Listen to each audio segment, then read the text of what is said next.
Hello, hello, hello. How is everyone doing today?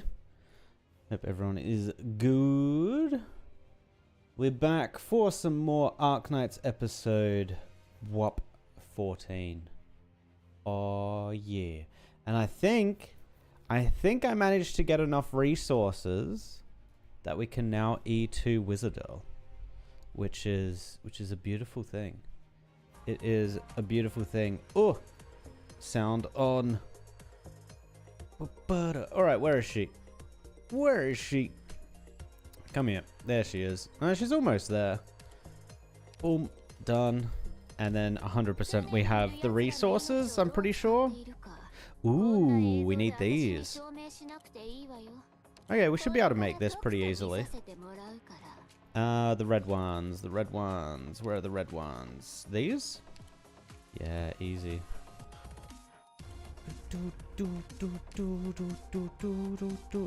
We don't need that many. I think we only needed... Let's do 3. I think it was maybe even less than that, but we shall see.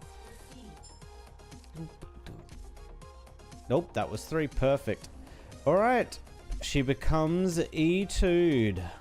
Let's go.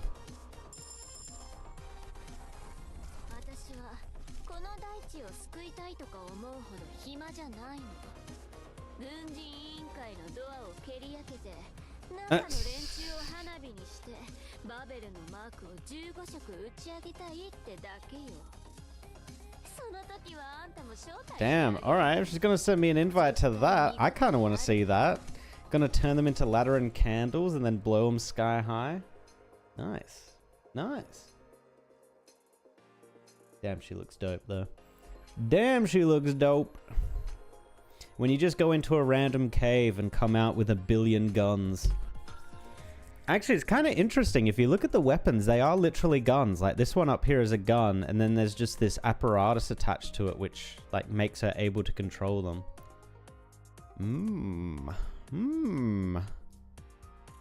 Alright, and her third ability is... immediately summons 2 Revenant Shadows in attack range. Okay. Up to 3 at a time. They remain after skill expires.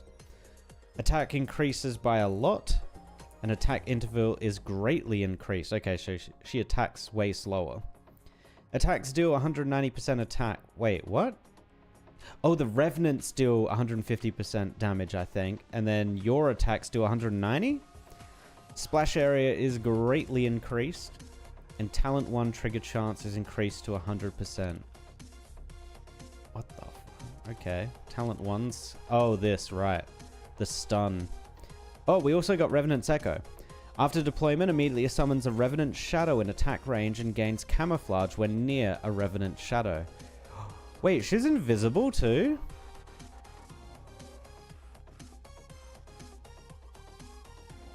Oh, what? Dude, they just packaged everything into this girl, didn't they? Insane. What does her module give her?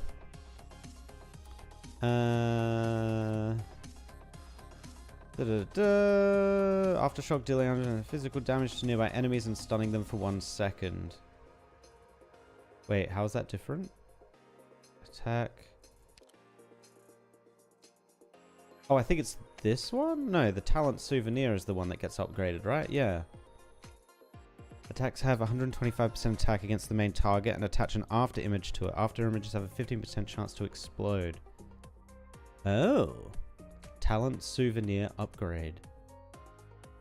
She gets like no attack speed, but she gets a little bit of attack. Okay, interesting. I'm not sure if that changes her that much. Souvenir 115. So yeah, it's this 115, 15, 150. 125, 15, 175. So that, okay, that changes by 10. And this one changes by how much? Is that 125? No, it's 25. Okay. Okay. Evening, how you going? 2 shockwaves into 3 shockwaves. Innocent Hodera on the bottom left of the art. Yeah, looking out into the distance. Actually, I can full screen this, right? If memory serves me correctly. Nope. Here we go. No. There's a button. I know there's a button. What is this? Oh, it makes her a prio. I swear there's a button. Is there not? Is it here somewhere? No. I swear there was. Whoop. Oh, is it in here? No. Current. Oh, you can do it this way, I guess. There you go. Okay. Yee. Look at these two down here. Look at us dancing. What is this? What is this stance she's taking? It's actually a little bit odd because you'd think her weight, the way her hips are aligned, that her weight would be on this foot. I guess it could still be on this foot. Damn. Yeah, look at this. It's just like a handgun with this weird floaty stuff on it. She got them drones too. Nice. Nice. Alright, let's also put some levels into her. Let's just take her to 50 for now. I don't think we need to take her to 60 just yet. Perfect. Can we do anything with Logos? I don't think we can. Oh, we can get him a little higher, but yeah, we're kind of out of resources at this point. So we're not going to be able to E2 him anytime soon. But we're well on our way. We're well on our way. It's just another extra 50% damage or so, I guess. If you include the shockwave 33, yeah. Dum dum. Boom. Oh, I've got lots of resources. What? Oh, so last night after stream, I was like, oh yeah, I might get some time to do the challenge modes. I went back and did all the challenge modes. Or like the tier 3 difficulties. So we can actually progress on difficulty 3 now. Very, very cool. Why does it still cost 42? Wait, did I not do this one? I thought I did this one. No, it's auto deploy. Yeah, I did do that one. Okay. Close support. How's the story so far? I feel that the pacing is way better now. A lot more stuff is happening way more frequently. Yes. 100%. Yeah. A lot of stuff is just hitting the fan at the moment. I feel like it was always building to this, but yeah, they just took a little while to get here. We have the Wis'Adel upgrade in story as well now, so let's see what happens. The last thing I think we left off was Manfred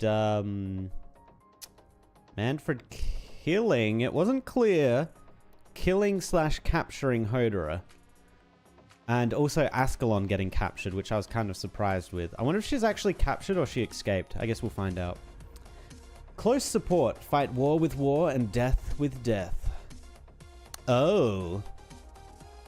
Well, that's a Wis'Adel tile if I've ever seen one. We also got like mega range that we could put here. Oh yeah. Actually, maybe that's the Wis'Adel one. Yeah, maybe that's the Wis'Adel one and we put someone else here. Maybe we even just put an Ifrit here, to be honest. They all have to kind of like bunch up into a line. Yeah, you know what? We might bring in Ifrit. Which ranged unit do we get rid of for that? Probably Shamir. Ifrit, where are you? There you are. Let's do this one. The rest of the squad I think is good. Did we have a level requirement? We did not. It's fine. I believe in us. I believe in us.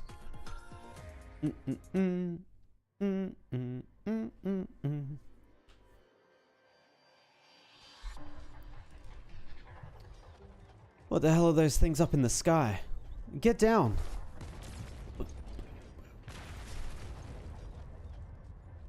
Ugh. Delphine, your right hand. Don't touch. This isn't any normal cannon fire.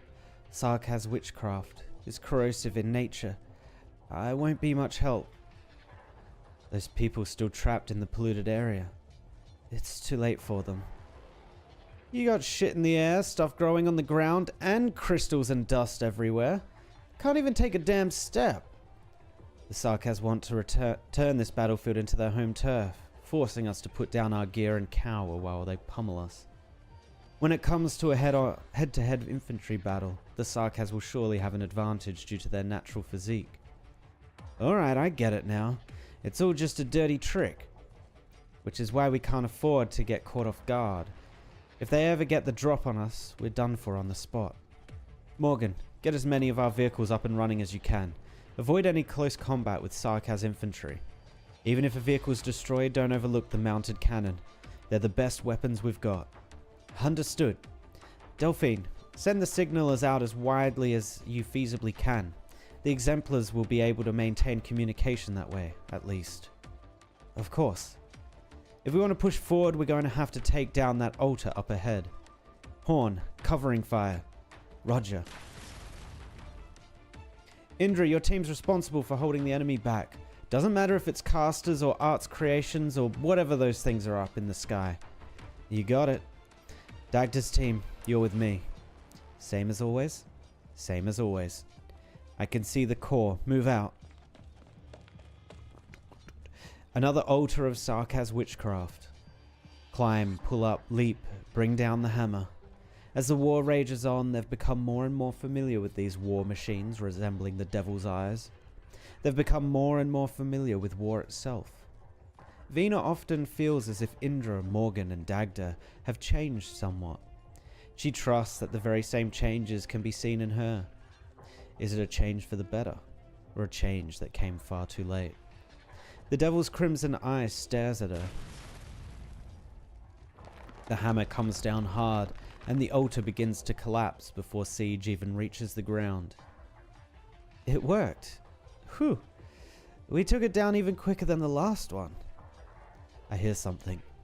Back up. They shooting us from the sky?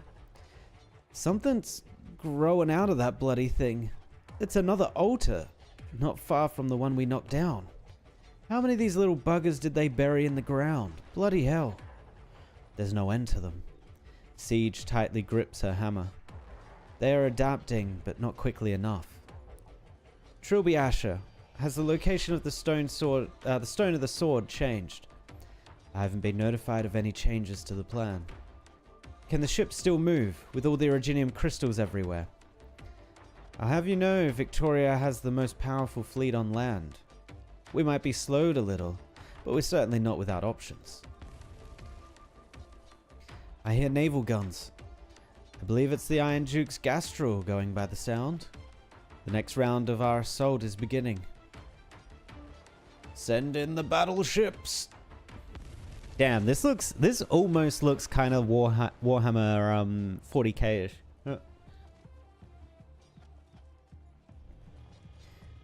One of Abercorn's assault ships has run into the Sarkaz advance brigade. The enemy was hiding in the fog and suddenly appeared. Our vision is severely limited by the Originium crystals, and we can't follow their movements at all. Has mid-range communication been restored yet? The ship's comm tower is still out of commission. Engineering's trying to repair it, but in this Originium-dense zone. Your Grace, what are you doing on deck? There's Originium dust everywhere outside. Please, try not to leave the command center. I've heard that Wellington always stands on the deck of the Gastrel, personally commanding his frontline troops. The Iron Duke has been through many battles, but you... Just now, the Gastrel opened fire. Your ears did not deceive you. Is he still pressing forward? I'm afraid so. The Iron Duke's forces have penetrated deeper than we thought, and are about to collide with the Sarkaz core units. Oh, Wellington. Does he plan to take the head of the Sarkaz region? The Wesley Wellington I knew was indeed a warrior before he became the Iron Duke. His bravery might have bordered on madness, but he would never gamble with the outcome of a battle. Regardless, the Duke's recklessness has placed us at great risk. As per the initial orders, Duke Abercorn's and Duke Ashworth's men are following the Iron Duke, and among them, our vanguard as well. Factoring in the surrounding Originium, our front line is being stretched thin. What are the eyes you placed aboard the Gastrel? Nothing yet. Even us Trilby Ashes are experiencing some serious delays in communication. Aileen, confirm the status of the Stone of the Sword. No issues so far. We will never allow the Stone of the Sword to be tainted by Sarkaz witchcraft. Your Grace, the poet has launched a flare. So Alexandrina and the Size of Kings will arrive soon.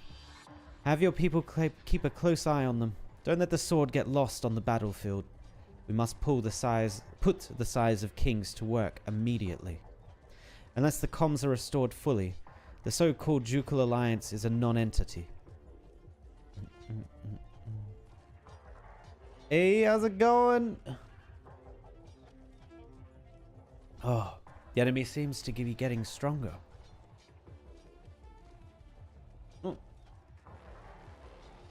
Seed. The same witchcraft eats away at us while strengthening them.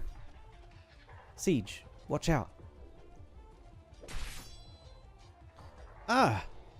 Dagda. The hammer falls and a portion of the Najahar's warrior's body is caved in. But he continues to advance. They're basically undead, right? That's what the Najahar is kind of giving me vibes of. They're just undead. A second swing, then a third. Dagda leaps back, splitting his waist with her metal claws. The Trilby Ash's flaming blade pierces his chest. Well, now he's dead. That's just one. There are still many more ahead. Those Sarkaz are truly monsters. These bloody devils are all monsters, goddammit. They're not even flesh and blood. Do you think they're already dead? Only the dead can... Already dead. Strange noises can be heard in all directions. They are distinct from the sounds of Originium crystal clusters piercing the ground. They are not omens to the explosion of Originium dust. Captain, we can't hold out like this. There's no end to them. Better focus on the one right in front of you then. There is always going to be someone standing up front. Raise the shield, fire the cannon. Repeat, ad infinitum. Victoria possesses the strongest weapons in all of Terra. One shell can easily blow apart a Sarkaz's armor. Just as quickly, two more Sarkaz rush forth at the same time to take the place. Then three. The artillery fire unleashes its fury, but it cannot stem the surging tide. There's no end to the enemies. She can hardly tell how many Sarkaz are on the ground in front of her. Some standing, some lying. The number of fallen Victorians is perhaps even greater. She can hear bagpipe shouts and the whistling of her spear. From those she finds utmost solace, and that's enough to keep her fighting on. A plume of firelight suddenly springs up not too far away. Bagpipe. What is it, Captain? I think I just saw Hill again. Oh, Hill. That same face again. The same face that appears in her nightmares every now and then, reminding her of how tragically her teammates died. The face of that traitor. He's dead. Is he that one? Lying over there? Seems to have been killed in action some time ago. Captain, just now, did he... He moved. He's standing up again. The man, clad in the uniform of Wellington's forces, staggers towards them. He lifts the blade in his hands and slashes at the Sarkaz in front of Horn. The armor is too thick, and the recoil pushes his hands away. His arms contort strangely and he strikes a second time, then a third. That familiar visage is getting closer and closer to them. In the midst of the dead silent grey, only a tiny speck of purple dances. It's her. It's Dublin. Wait, who's Dublin fighting for? Surely she's fighting with us, right? Surely. How'd my rolls go? They went brilliantly. I got everyone I wanted. I got Wis'Adel, I got numerous Logoses, and I got a full... is it 6? 6 pot? I got a full 6 pot Fang. So we did well. Even though when I tried out Fang, I was kind of like, eh. But She could have her uses, I guess. Just seems a little bit weak for me. I lay down now my soldier's honor here, so that in time the soil of Tara need no longer be soaked in carmine blood, and Draco cross no swords with Draco King. Be that unless a day comes, whereupon Red Dragon's flame should lead all these that fell, our fighters, from the forge to be reborn. The third set of altars has been crushed. Milady, our casters and flying soldiers are in position. We're about to approach the largest altar. Our deceased compatriots have managed to protect us from the devil's vile pollution, but the destructive power of their witchcraft is unprecedented. Allow me. Milady, you're going to destroy the altar yourself. You, as my subjects, have done all you needed to do. I, as your sovereign, ought to lead you forward. How can I take this land as my own if I have never set foot upon it? The Red Dragon's flame shall fall upon the battlefield's front lines, just as it has for thousands of years. Our altar's being raised. Stay in formation. Don't get scattered by those flames. Keep casting. They're nothing but a ragtag bunch of impotent outbloods. I wouldn't be so sure about that. We are nothing like those Victorians who have it easy. Every Terran warrior has been forged within the shadows, tempered by pain and suffering. We were once known as specters, for we knew most intimately the scent of death. I won't let you. Trying to turn yourself into an arts catalyst to destroy the altar. As you wish. No, I'm too late. Now we just need Tallulah. Now we just need Tallulah to step onto the battlefield. Have two Dracos out there going ham. Oh, unstoppable. The spark of life gradually fades, and in its place burns a deathly purple flame, leaping across the body of the slain Sarkaz warrior just as it dances in Elblana's eyes. Damn, girl. There is no royal court in Death's domain. Sarkaz, your people know death so well, only because you've fought enough wars. See that? Death itself stands with us. Our enemies are not inscrutable demons. Drag those Sarkaz out from their pretentious art circles and give them a taste of our crossbows and cannons. Brigadier, I see a flame burning within your eyes. I've waited far too long for this, just like countless other Terran warriors. All of us grew up hearing the legends of the Empire's death knell and enlisted with burning fervor in our hearts. But over the last few decades, Wellington's administration and the Duke have had their hands tied, and we've also been caught between the cracks of the other Dukes' negotiation tables. So many hot-blooded warriors were repressed because of their background, while many others perished in the Victorians' conspiracies. I've endured for so many years, even to see myself turn into a scheming villain, all for the sake of witnessing a real war, not one ignited by the nobles' petty power jockeying. Only on such a battlefield can a warrior's death be glorious and meaningful. If I am to die in this battle, then please bestow upon me your flames, so that I may stand once more, until my remains are consumed fully by the fire, until our promised nation has been established. I shall never lay down my arms. Excellent. Now then, come with me. Do you see that throne of deadwood? That's the Sarkaz leader, the Najahar, Naz Salam. He who calls himself the Lord of War and Death. The Sarkaz royal court sure has a thing for those overblown titles. Overblown? Hardly. He just happens to be ancient enough. But he is not the only living legend here. Why, of course. Not far away, naval guns roar. Ancient witchcraft is not the only force that can cause mountains to move. Now, let us pit war against war and death against death. This is a damn right outright crazy fight going on. We got dragons with flames. We got Sarkaz spewing down their arts and weird magic stuff. We got Rhodes Island coming in from the side, and then you have the, like, two, I think? I think it's only two at the moment. The two battleships approaching and firing. Jeez. Hello, Shiro. How's it going? Hello, fellow doctor as well. Welcome, welcome. My patriarch, the hunt has been cut short. That Draco's flames have broken our formation. Draco.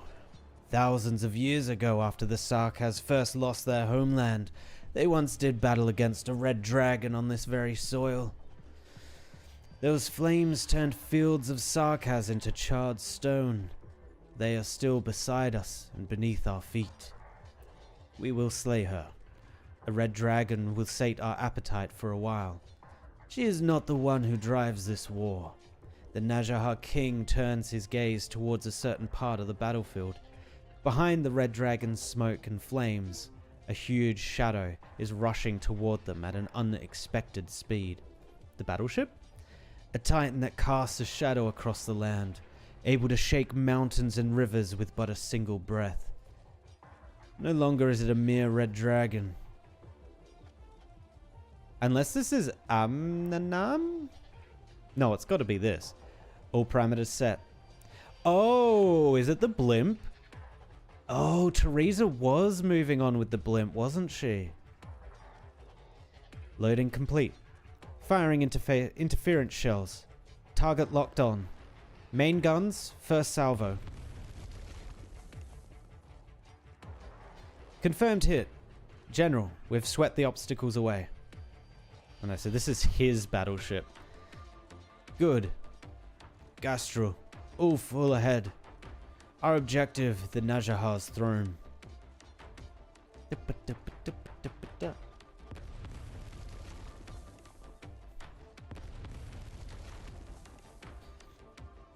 The naval guns roar. Wellington is well acquainted with his most loyal subject, the oldest gun aboard the ship that which assisted him in blowing open the gates of Linones. He killed the mightiest nomadic city on Terra. He pulled the spine from its corpse and made it a part of his warship. Afterwards, he took the Gastral to many lands and conquered many foes. The arts orbs of Lithanian casters, the shields of Ursine vanguards, the golden blades of Sargonian assassins. He collected and modified the most valuable components of his enemies and placed them upon his flagship. But not for the sake of commemoration. Only those who have become weak and frail through the passage of time need to rely on these vestiges to remember the past. The Gastral must step over the bones of its enemies, assimilating their power so that it may become stronger. Only this way can the two of them defeat even stronger enemies together. Why do I have a feeling Wellington's gonna die? I feel like death flags are being raised for him all over the place. Intercept them! The crystal barrier has been shattered. The enemy continues to advance. How they must long for death, using artillery fire to cleave a path. Wave after wave of cannon fire pours down onto the sea of Originium. Golden fragments crack and split apart, revealing a gap within those congealed waves. How dare they approach us! A thick haze envelopes the battleship. Countless Najahar warriors land on its deck, the entire vessel enveloped in the glow of witchcraft. Rend, dismantle, corrode. The cadence of gunfire gradually slows. The hard, still hull is being digested, just like all other prey that has fallen into the Najahar's art circles. Capture complete. Not yet. He lifts his scepter. Branches grow rapidly from beneath the throne, blocking the front of the Najahar warriors. A shell lodges between the branches. A few seconds later, the shell explodes, tearing the branches asunder. For the first time since the battle began, the Najahar's throne shakes. My patriarch! It matters not. From the thick haze of corruption, the warship slowly comes into view. Its outer layer flayed off by the corruption. Almost half its main and secondary guns disabled due to the bombardment of witchcraft shells. Only the steel frame remains shining. Yet she is nevertheless still Gastral, the mightiest warship in the land, and her master. The Sarkaz atop the throne lowers his head, noticing a faint shadow among the crystal clusters.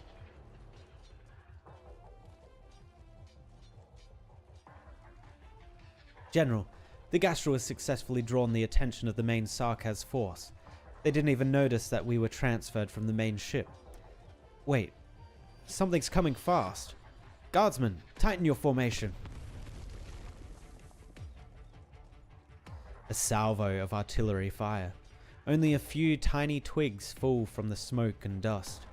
The force that was enough to shatter those crystalline waves cannot even shake the figure floating in the air.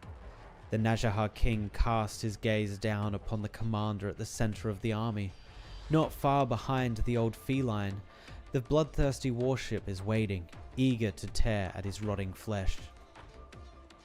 Duke of Victoria. We have devoured many Victorians. General, Duke, whatever the title, they all tasted the same. Conspirators, merchants, but none of their warriors. They saw the battlefield as little more than a sandbox atop a table. The soldiers mere chess pieces, war itself only a tool for power and profit. How frivolous war was to them. But you are different. Your ship has also feasted on many enemies. Ursine, Lithanian, Ghoulish, and Sarkaz. I can smell their flesh. They have also been absorbed by the Najahars. Sarkaz, I've read plenty of records about you. The ancient Najahars, with a tenth of the Victorian army's numbers, were able to halt their advance in Kazdel. A feat of war that defies all reason. One that cannot be taught in military academies or replicated. Are you here to take revenge? Ha! My only regret is that I hadn't been born 200 years ago. They apparently call you the god of war. No, there are no gods when it comes to war. There only exists the moment of victory or defeat. Wellington draws his sword and points it at the Sarkaz in midair. Behind him, all the guns on his ship are pointed in the same direction. Nasalam, I will defeat you. Just like all the other mighty foes that have fallen at my hands. Go, old man, go. You got this, I believe. Oh, combat. Let's go. Close support. Okay, so this is the super range one, right? Yeah. Ooh. Okay. How do I want to do this? Okay, we hold, I think. We hold. I kind of want to get a freet out as soon as possible. Actually, we could move this over here. Ooh. Good, none of them are moved yet. Hold up, let me just check this. Oh, it's a push and pull. Oh, that's what they want you to do. Ah. Okay, if I realized it was a push and pull, I kind of get what they wanted you to do now. Wow, wow. Wow. Doop, doop, doop, doop. You know what? We'll just use use La Pluma here. She'll be able to heal up. Doom.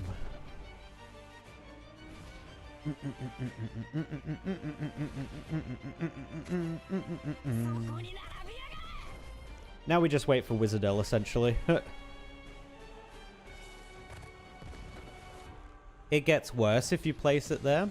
What do you mean it gets worse? Isn't this great? And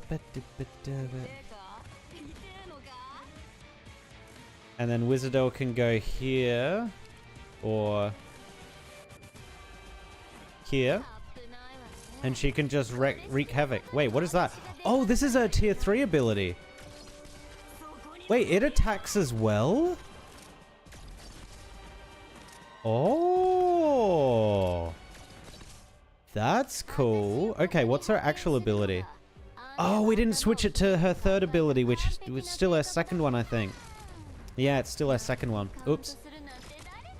Alright, next combat. Next combat will bring out her actual tier 3.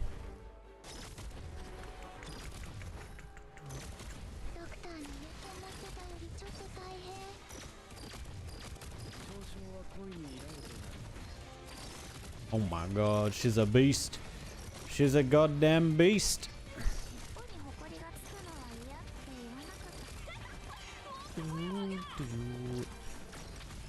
Wait, what did she get hit by?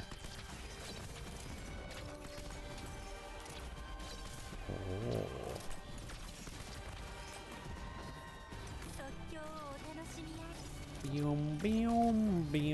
Oh no, it's getting bigger. Wait, is this what you meant by it gets worse if you place it there? Uh-oh. Look, as long as a Freet doesn't get taken down, I'm happy. Like, this is going to grow once more, right? It's not hitting a Freet yet. I think we're okay. And now we've got the tornadoes. And actually, we can probably do this. Yeah.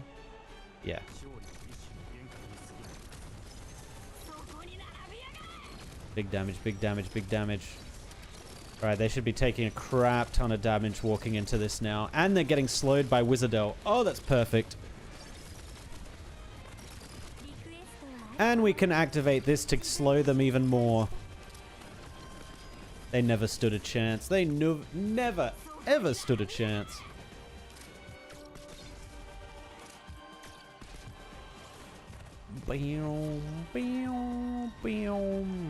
Damn. Absolutely destroyed. Bugs and Iridium tile make them stronger? Yeah, because the bugs, when they die, create the Iridium tile, right? Make sure you read the enemy description after this. Reading? Reading mechanics? For EN? For global? I don't think that's a thing. 65 hours into the operation. Oh, we're back to main squad. Oh my god. These guys literally are Frodo and Sam. Wait.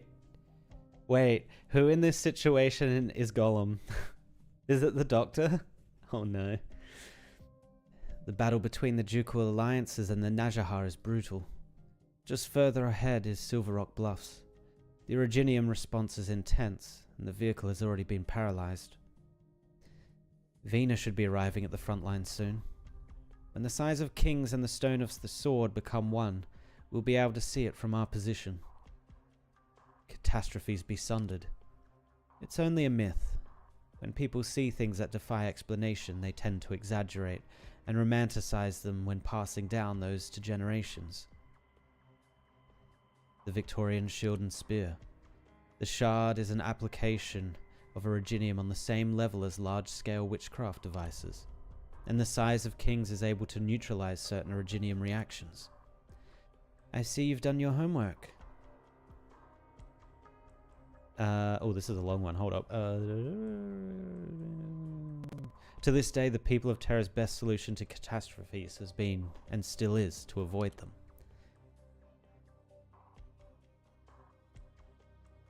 But the Victorians have long mastered these tools to save themselves. The origin of the size of kings lies not in Victoria, right? The first time I saw the size of kings was deep within the palace of the Shahanshah in Sargon. People regard it as a symbol of the Aslan's royal authority and believe that it can protect any settlement or city. This is indeed true. It is able to neutralize Originium reactions to a certain extent. Only to a certain extent? That's right. No matter how much effort the Sargonian caste has put into unearthing and retrofitting it, it was nothing but a former city defense device. During the era in which it was put to use, Originium was not yet widely available across the continent. I trust that it will be able to be temporarily put a stop to Amnanam and give the Fermut's spine an opportunity to take off, but it is not an inhibitor that can completely seal Originium activity. Have you been disappointed too many times over all these years? Doctor, from your current perspective, what do you think Originium is? A phenomenon brimming with the unknown, a resource to exploit, or perhaps a source of disaster and disease? I can't say. You don't want to because your answer would be all of the above. Originium has long been inextricably woven into everything we see. Our environment, our technology, our culture, and even our bodies. If a portion of a limb is necrotic, cutting it off might solve the problem. But what if the problem stretches from beginning to end? There are some people who see you as omnipotent.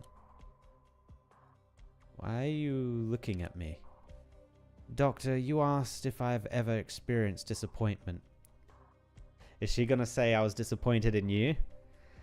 Just once. Oh, yeah, we know what she's talking about. We know. She's staring daggers at us right now.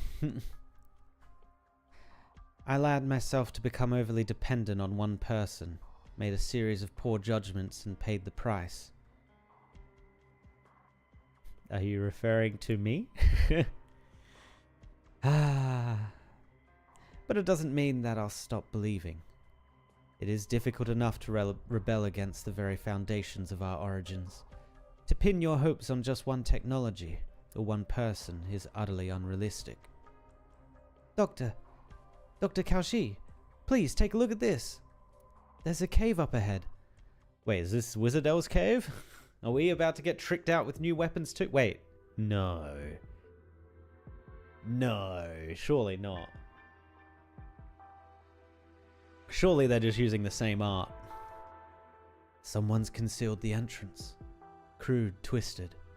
One of the Confessorius illusions. I'm sure we'll find a witchcraft altar at its deepest point. We should go where the Originium response is the strongest. But there's Originium everywhere. How are you feeling, Amir? No problem here, Doctor. We have more important things to do right now. I can tough it out. Under the influence of Amnanam, the Originium will come closer to its true nature. The crystal clusters will merge with all things, living and dead, at an increasing rate, sealing that data inside in an assimilated form. Originium can only store information within its own structure. As such, any assimilated individuals will completely lose the forms they had in life. Some may see this as nothing more than instantaneous decomposition, just like those who die due to an oropathy outbreak. There are some parallels. In the case of these patients, after their consciousness disperses, their bodies will disintegrate into highly activated originium dust over a period of time. Assimilation, on the other hand, condenses this entire process to the extreme. Rhodes Island's technology can only delay cell originium assimilation rate from reaching a certain threshold. We're not able to truly erect a barrier that can stave off originium. Don't worry too much about that, Doctor. The originium saturation rate in our current environment is far from an extreme level.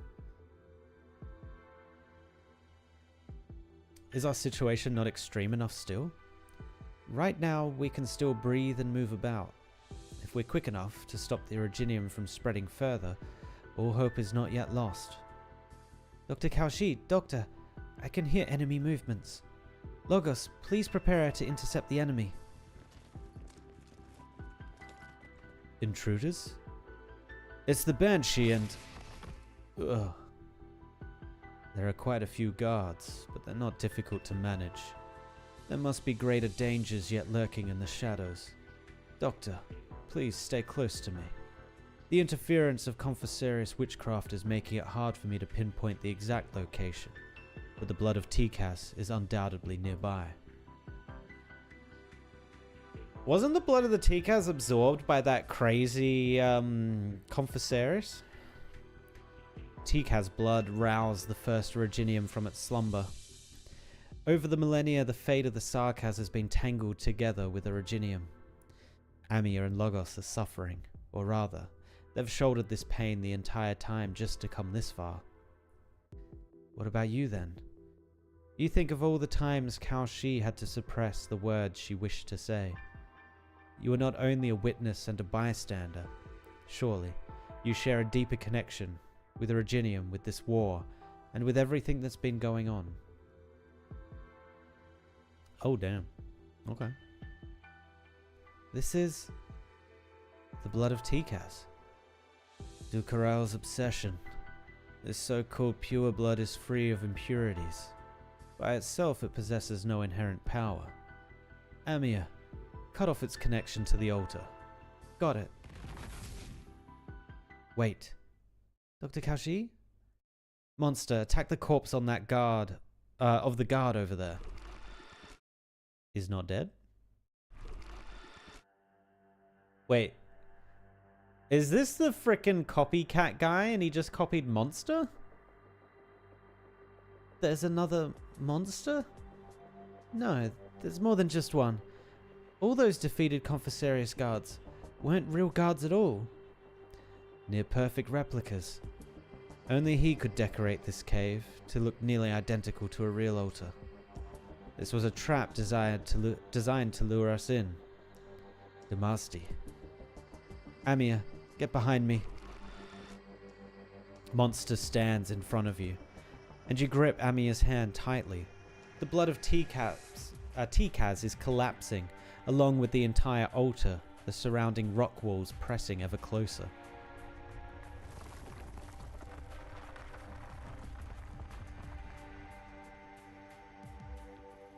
The illusion is no more, but the shifting terrain is real. The real altar must still be functioning. Originium continues to grow and it will soon consume everything you see. Doctor, we seem to have fallen to the deepest level of the false altar. The Originium was shifting too fast and I only had time to grab onto you. I don't know where Dr. Kaushit and Logos is. There's too much Originium here, too much information.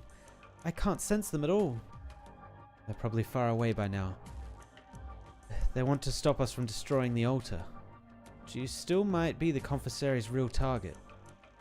What they want is the King of Sarkaz. The ground is still shaking. Are the crystal clusters still spreading?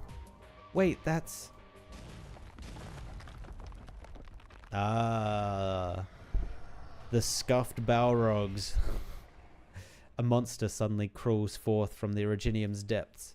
The horns of a Wendigo, the body of a gargoyle, the flames of a Diablo.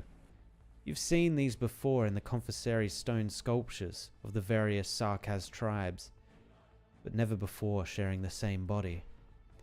His emotions are chaotic. I see only memories, fragmented, blurry, and mashed together. Amir, over here. There will be many more, Doctor. This is the cave that gave birth to them. The Confessori sculpted them from Sarkaz blood and Originium, and gave birth to these creatures. Amir, they're alive, Doctor.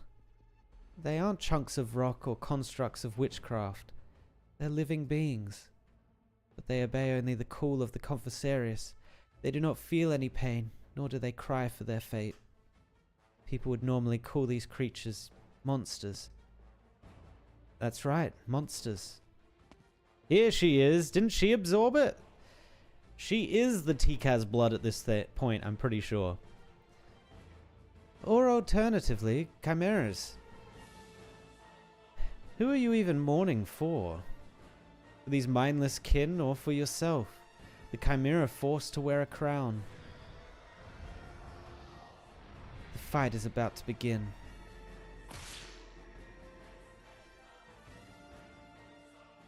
Ami, are you being affected in any way? Doctor, I won't let the Confessori trap me a second time. I'm not so fragile as to let these illusions and nightmares get to me. That name, Chimera, is no different from those dream interrogations.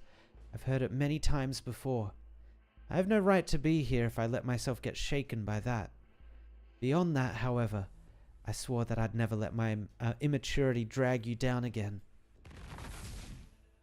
A tiny crown appears above the head of the Quartus girl. Black lines interweave and take form between her fingers.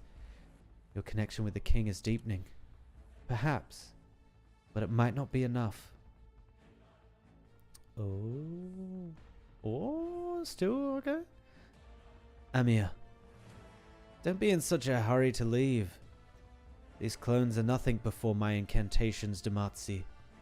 Or as you once put it, it is time wasted.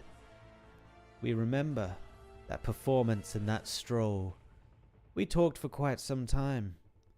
That day you at least still considered yourself a lord of the royal court, despite having a different appearance. What are you now?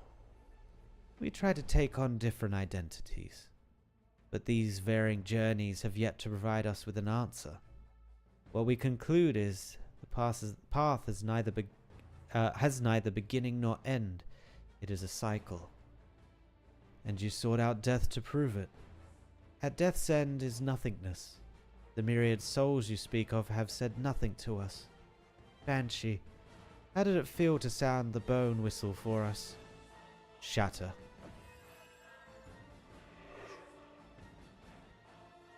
Oh no, he just divided them and now there's two. There's no end to them. This is all you can muster. You've lost a lot of bite after your first death. The clone, destroyed by the incantation, does not dissipate into nothingness as before. Instead, that body simply collapses, sinking into the originium tides until it quickly disappears without a trace. From it, a hand resembling a withered branch extends from within the crystal cluster. Sudaram. Oh. Banshee, you once killed me as well. On the battlefield, I am not one of you. In Wis'Adel, I was ordered to kill those who betrayed the royal court. You got in my way, and separated my head from my shoulders with your incantations. You were but a child then, with a puerile voice. I remember you. The traders you mentioned were a family of 3 who wanted to flee Wis'Adel in search of a peaceful life. They swore an oath of fealty to the royal court. The royal court should never be held above ordinary Sarkaz. You may have been a war hero of Wis'Adel once, but I cannot allow you to slaughter civilians. So you chose Babel and Teresa, all for the sake of your so-called ordinary Sarkaz. That is the righteous path to the future.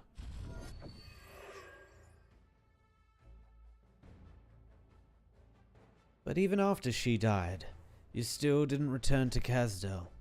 You even helped those outsiders steal away the King of Sarkaz. The inheritance of the King of Sarkaz was a decision made by Her Highness Teresa. You killed me with your own hands, when your incantations were coiling around my heart, strangling it. I couldn't believe it. After fighting alongside each other for so many years, whatever you felt towards me paled in comparison to those outsiders. The potted golden grass you left behind on the ship is growing well now. After Her Highness's death, how many comrades did you slay with your own hands during the internal strife that engulfed Babel? The belongings left behind by so many people. I'm sure there's enough of them to fill your whole room, huh? Do you feel sorrow every time you look at that patch of grass I planted in that pot on a whim? If I were to feel sorrow, it would be because even death has denied you the solace you deserve. The Matzi, you were never so keen to dress yourself up as the dead before. This exchange of words cannot provide you with any answers, nor can probing my emotions. The dead do not respond. They continue to emerge from the dark crystal clusters, many faces, some similar, others not, all of them Sarkaz. Your innate abilities are resonating with the information stored inside the Originium, seeing as how your powers have grown thanks to the Originium. Logos raises one hand. No incantations are needed, just a low humming sound from the vibrating of the rock walls. In a heartbeat, all of the Matzi's clones are shattered, just as expected. There's one left, the very last one. It's you. Oh, he took on the Sanguinarch? Ooh. The vampire stands there in the cave's depths, his expression almost identical to when he stood atop the Fairmount's skull that day. However, it is no longer flesh blood that roils around him as before, or fresh blood, but rather clusters of Originium crystal. Logos can feel the blood in his body stirring. The Sanguinarch of vampires. Dukarel.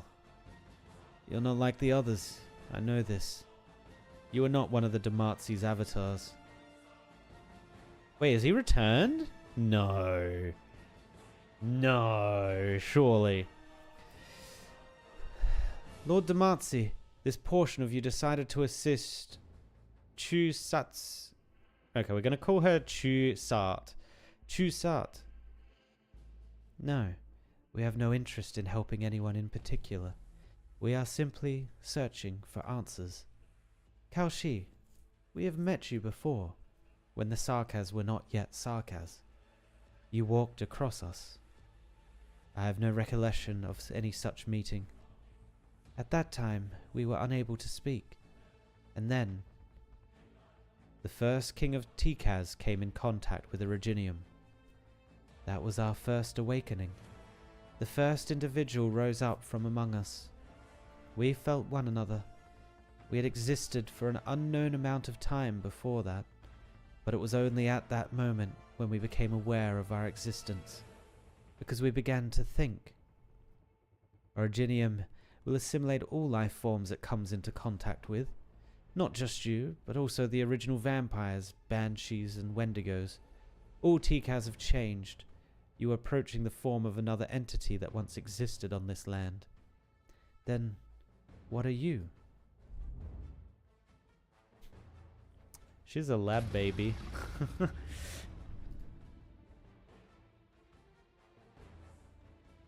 It seems extremely adverse to seeing another self.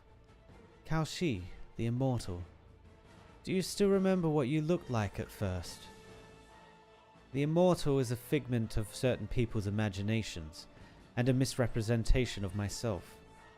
Time leaves its marks upon me all the same. The original entity by the name of Kaoshi has long been lost beneath the golden sands. But you are still yourself. We were watching as you were reborn at Teresa's side. You are different from your previous self, from your appearance to your personality. We are used to constant change for the sake of survival. Among the Sarkaz, the Dematsi cluster is unique. We once thought that you were like us. We know many Kaoshi, just as Kaoshi knows many of us. However, we will always be a whole. Each Dematsi is a receptor for us to feel this land. But Kaoshi is different. Each Kaoshi is still you. I do believe that to be true. Why? Is it the inheritance of memory that makes you so persistent? Memory can be easily tampered with and implanted. This we know, for many long-lived beings have tried such methods. Such immortality is nothing but an empty lie. Then is it some kind of duty? I won't deny that my life has been duty-bound from the moment I was born. Looking back, I don't think I've ever truly been alive. The substances that make up your body have all been replaced.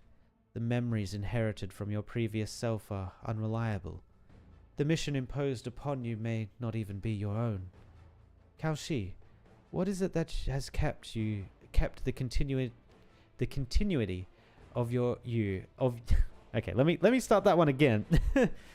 Kaoshi, what is it that has kept the continuity of you across these thousands of years? A name. A unique name or a title?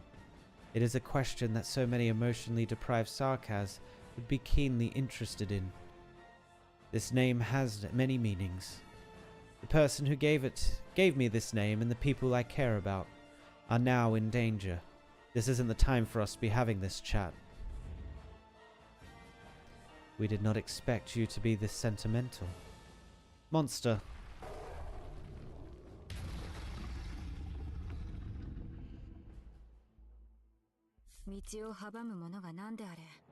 Now I'm curious about that. What is original Kaoshi? Actually, I think I have a feeling I know what original Kaoshi is. I think I've seen it before. I think it was in one of the PVs. Not the PVs, one of the concept trailers. And it actually kind of makes sense, considering who technically created her, why she looks that way. Ooh, boss fight. Opportunity is fleeting in the ever-changing tempo of war. Response to saturation attacks. Oh, is this going to be like a lot of things spawning? Ugh. Not a fan of this map. Spawns comes down here, comes up here and in. Oh, this map actually kind of reminds me of one of the like Undertides maps. Looks like these are... no, these come up this way too.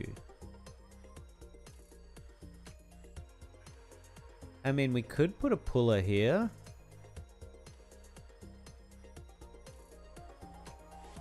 We're going to be relying mostly on range, kind of. Our main kill box area is back here. I'm not sure where the little cyclone is going to be.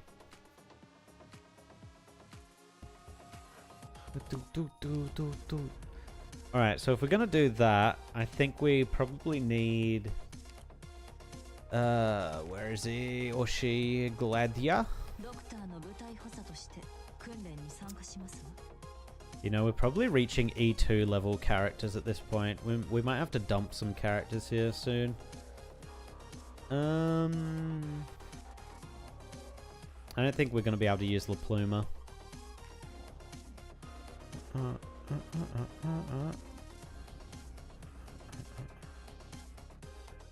Maybe... no. Maybe? Maybe. Alright, let's just try it with this. The split-second look into cow? Yeah, essentially. The one with black hair? Yeah. Which makes 100% sense with Priestess, right? 100%. Oh, you're right. Oh my god, don't forget Wis'Adel's S3. Oh, I'm so dumb. You know what? I'm not even going to do the fight. When we get to the fight, I'm going to back out and then just Wis'Adel 3. Howls. There's one more. I'm afraid it won't be that easy. My cute little king of Sarkaz, you've already broken 5 of my pets. Shall I take a guess at how long you'll hold out yet? You gave life to those beings of witchcraft just to use them as expendable tools to hold me back. It did take me a bit of time to create those chimeras. You're so cruel.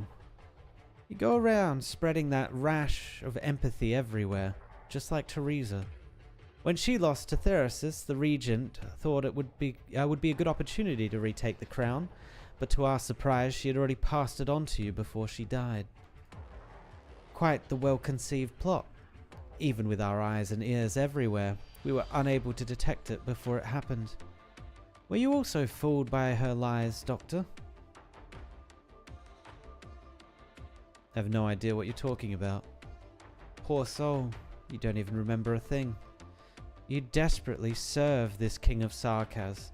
Is it the former king's manipulation, or is it because you truly love her from the bottom of your heart?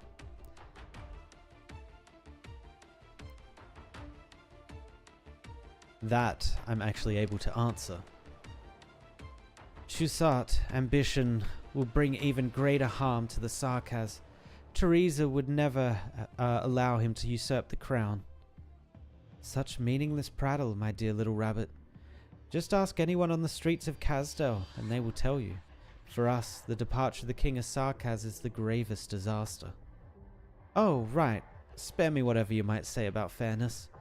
The inheritance of the King of Sarkaz has always been filled with accidents, and Teresa's actions were no different from what we did. We all sought to make this power easier to control. Our regent believes more deeply in the connection between blood and soul. The pain they're enduring. Are these emotions also instilled and manipulated by witchcraft? The chimera lashes out at the crystals around it. Ah.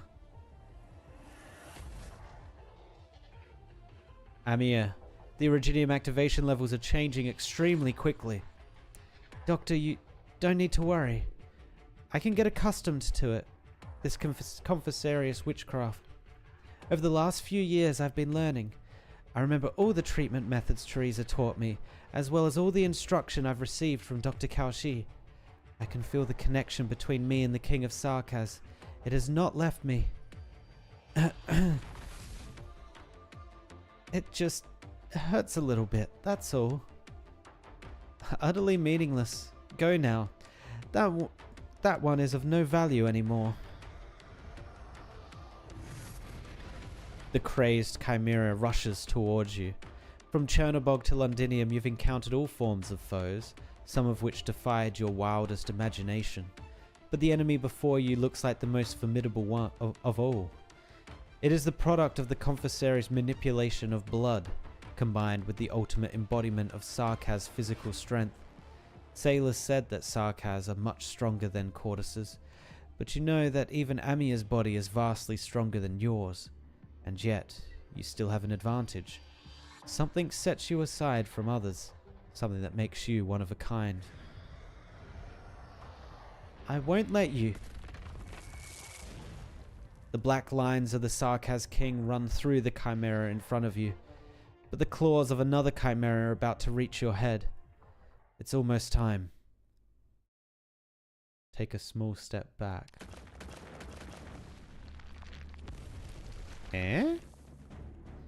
Crystal clusters are violently multiplying at the position you stood just a moment ago.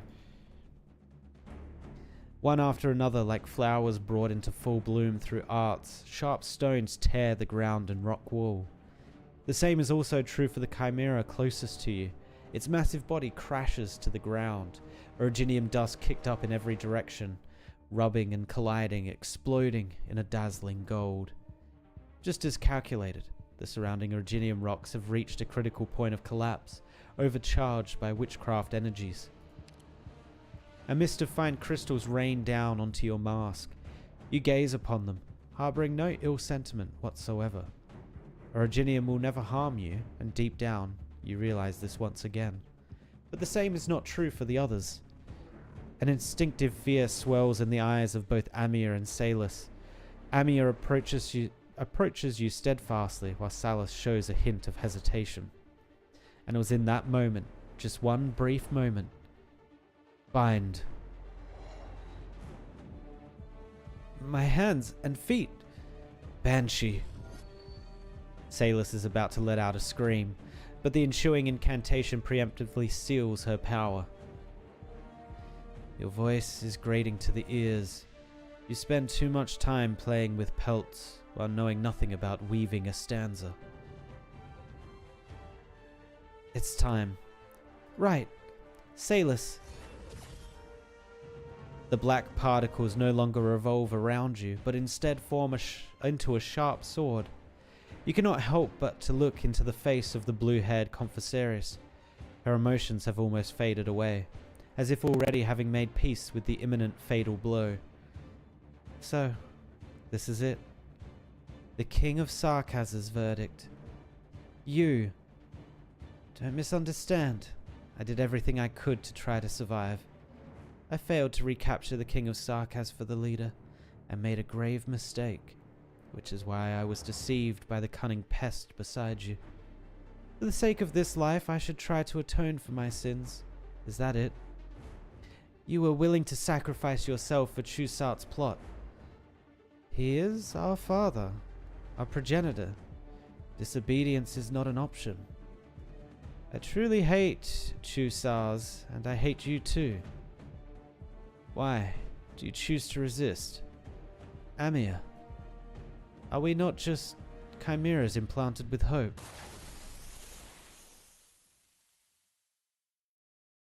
Obstruct. The exploding blood mist is blocked by an invisible force. Shortly afterwards, the blood mist that obscured your view gradually dissipates, and silence falls over the entire cave? She got away. She galvanized the blood dripping from her wounds. She would have no means to fully resist my incantations. Such an action would only tear her further apart.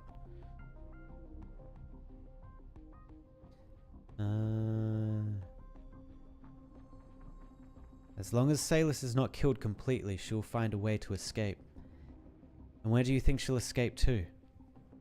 Her mission is probably to safeguard the blood of Tikaz, right? Since she could not stop us at the fake altar, she will definitely return to the real one. The way forward is clear. I have met your expectations. I understand your plan, Doctor, but it's far too risky. I can't approve of what you did then. If you try pulling a stunt like that again, I'll get angry. I'll keep that in mind. We don't have the luxury of time. That's right. We need to pick up the pace. Kalshi stares at an object on the ground. You recognize it as the Confessarius's mask left behind by Salus as she fled. We underestimated Quasart. Previously, he suddenly appeared before me in Shining, kidnapped Nightingale, and revealed his attempt to usurp the King of Sarkaz. He has been lurking in the shadows for thousands of years for this moment. He would certainly not make any rash moves until the goal is accomplished. He wanted others to think that he was solely after the Black Crown. What does he plan to do with it? The King of Sarkaz is a neutral force. Whether it heralds the arrival of a calamity or averts it depends on the wielder, which is most likely why Quasart seeks the crown.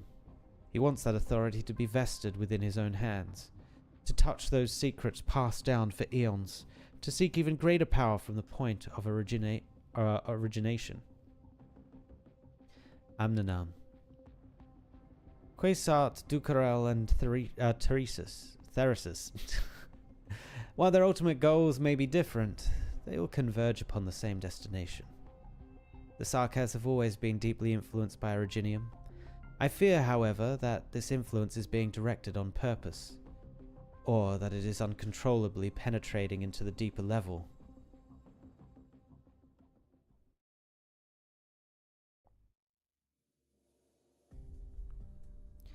Ow!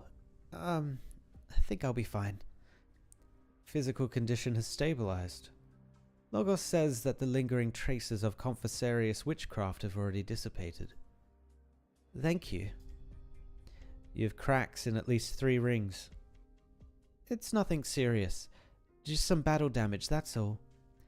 The rings aren't the problem, Amir. Since the battle for the command tower started, don't you think you've been taking on too many memories and emotions? Those aren't going away. It's your own psyche that is tearing these rings apart, and no instrument is enough to contain such a torrent of emotions. The rings can't, but I can. I'm not just an instrument. Those emotions were forced on me by someone else, yes, but I chose to reach out to them, to experience them, to feel them. If I said it wasn't painful, that'd be a lie. I don't want to deceive anyone else or myself by acting as if that pain doesn't exist. But I've pretty much gotten used to it. It's like wading through a swamp with a heavy load on your back.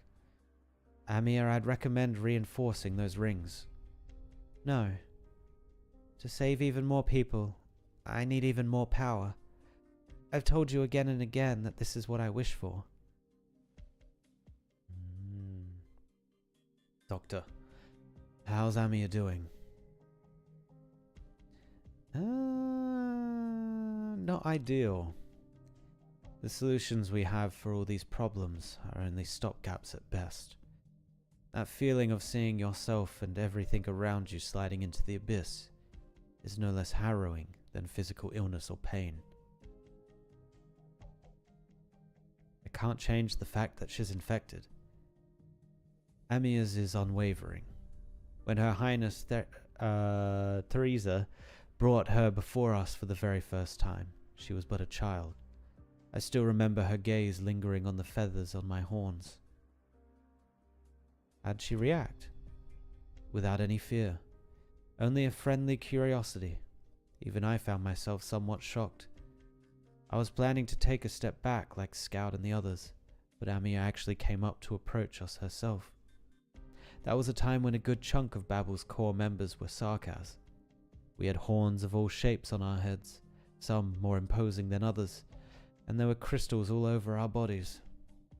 I'd seen my fair share of Rimbiliton's quarters caravans, so I knew that those timid, mild-mannered courtesans often found it difficult to suppress their instinctive fear when they came face to face with the Sarkaz.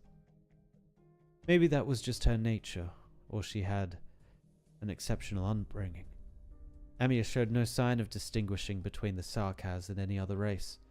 She naturally treated everyone with kindness, which is why I was not surprised at all when I heard that Teresa chose Amiya to be her successor. Even though you were a lord of the royal court. For me, that wasn't even the most difficult part of the decision. Doctor, I just ran into some old friends. Among them was one of my former Babel comrades, whom I killed with my own hands. What? After Her Highness Teresa's death, a rebellion broke out on Rhodes Island. A number of Babel members refused to give up on the war. They and a number of Sarkaz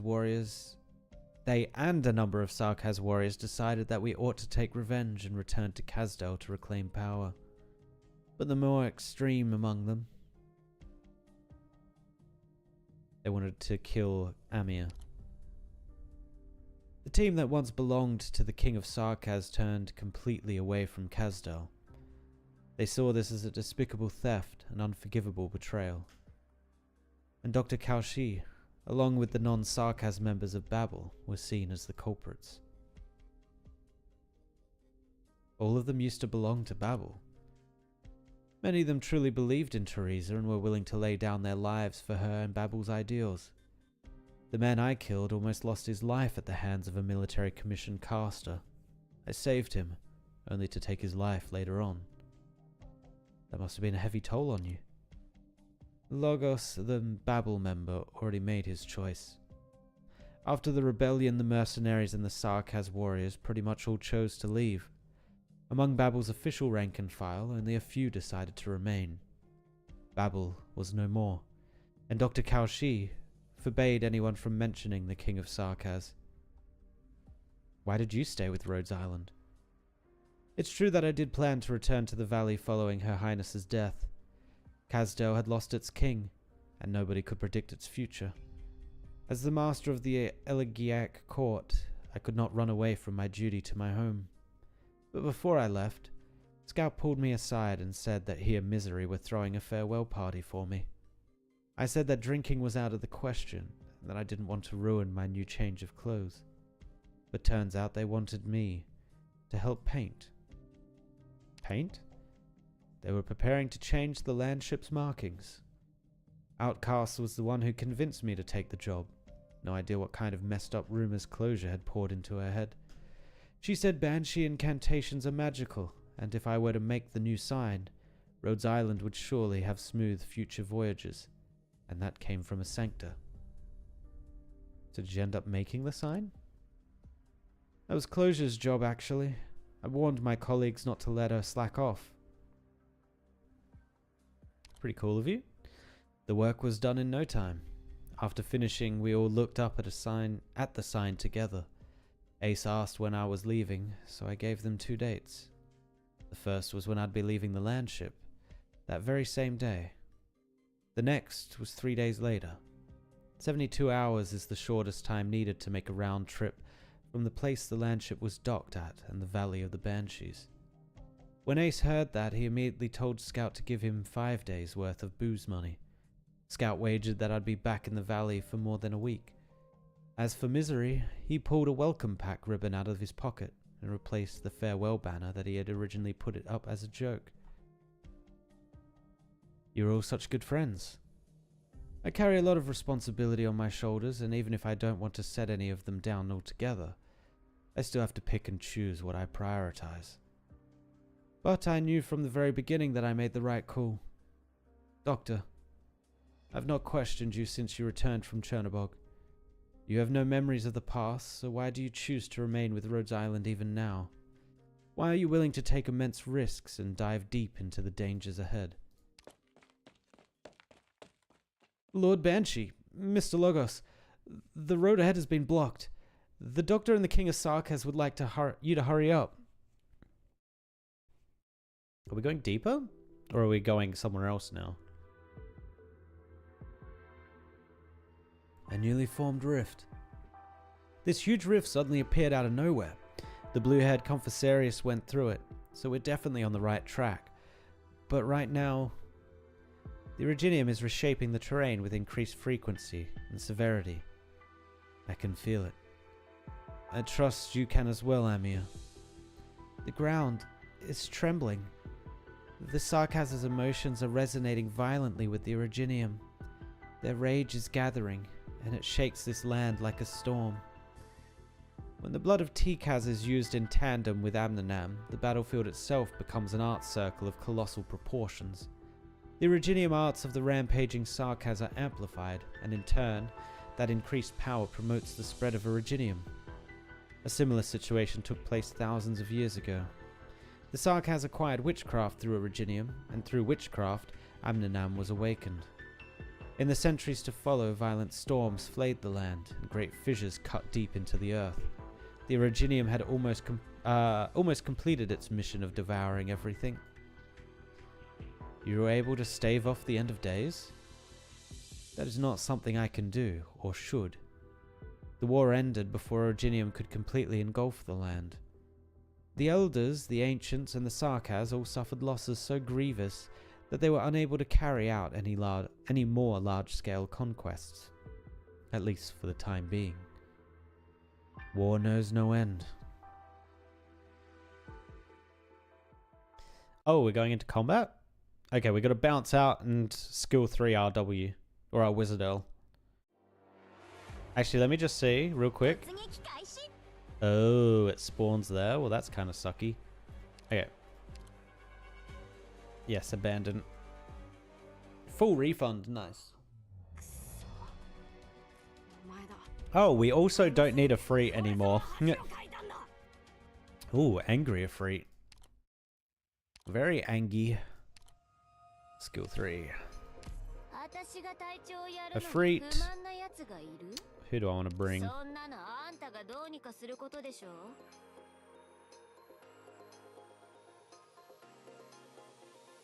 No. There's not a big enough area for Ascalon to be good. You know what? I'm just going to bring blue poison. Yeah. Data sync.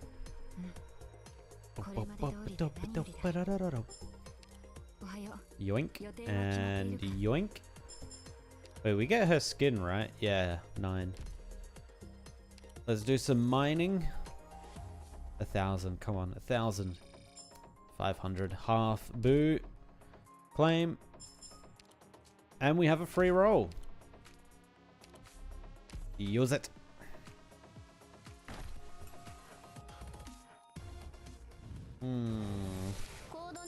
Sag.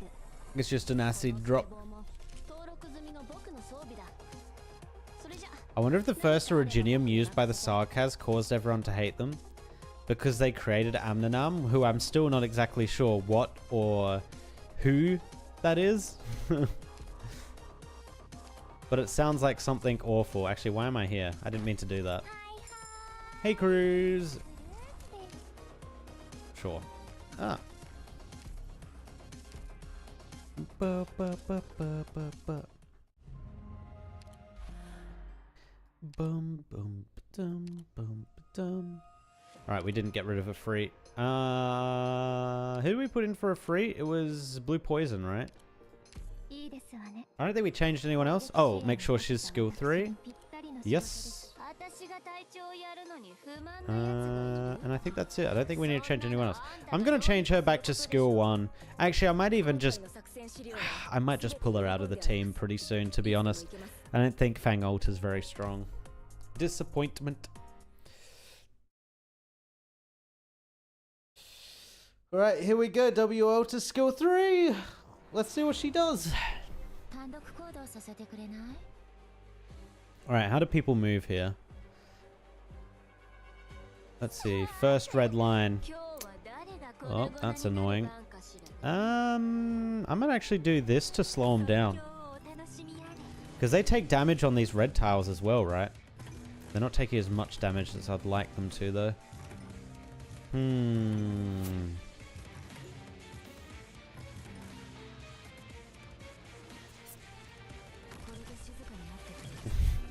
When in doubt. When in doubt. Oh my god, look how good she looks. She looks amazing. Ah! No, you must stop. Stop. Oh, actually, they probably would have died from this, actually. I need a pusher to push it over here. Actually, that might be the plan. We need to bring more pushers and pullers. Alright, here we go. Where do we want to put her, actually? Like here? I'm not sure if anything's actually going to go this way.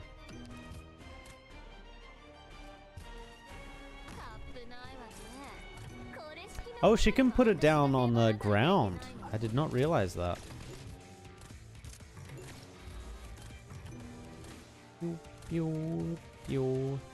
Oh, they take a lot of damage from blue poison.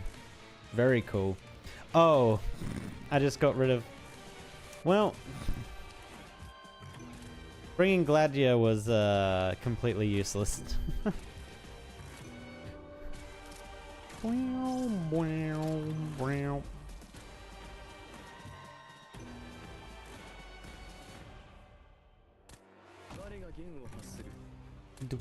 Am I going to get a good opportunity to use Wis'Adel's ability? Oh, where's this guy going? Oh, he's moving it for us.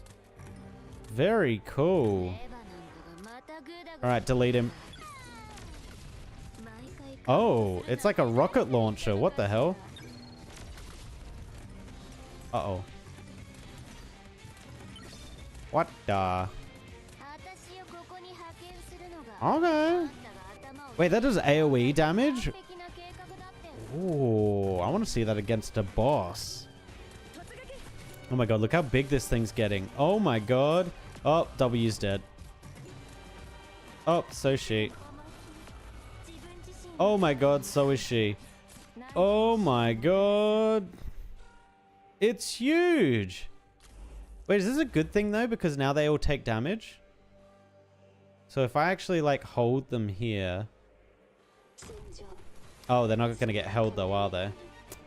Oops.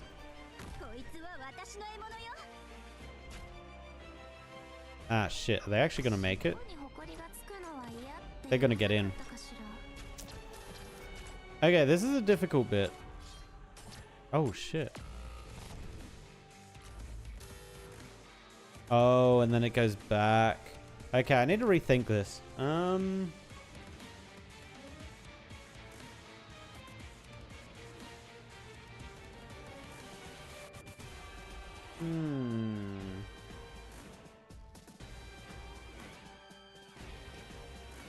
Okay.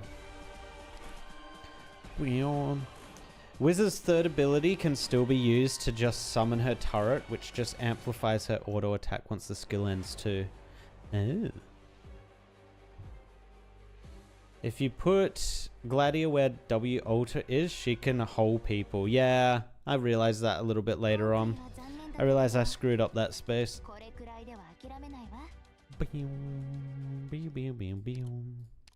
We got again.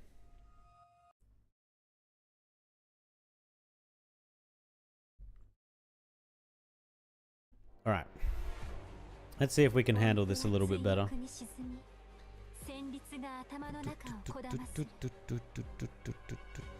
I think we still need...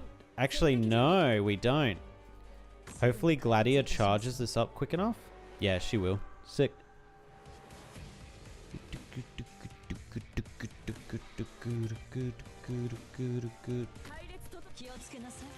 Yoink.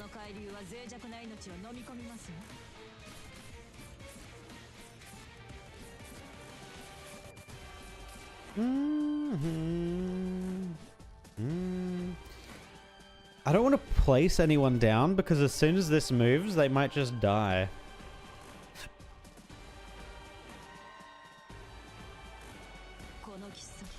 I guess we've kind of got this handled, so we could just do this.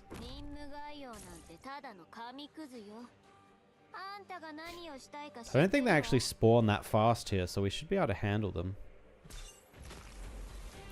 Probably do need a healer.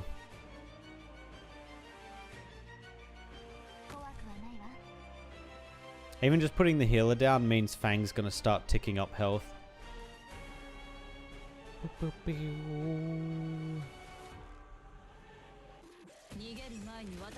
Yoink. And yoink.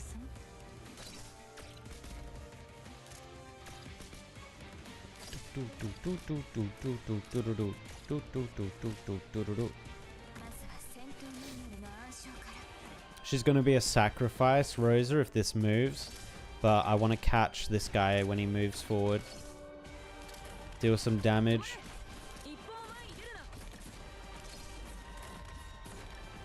Not a huge amount of damage. We can probably catch him here, though, with Texas and stop him from doing anything. Yep. Nice. Nice, nice, nice. I'm not sure if these guys are weak to magic or not.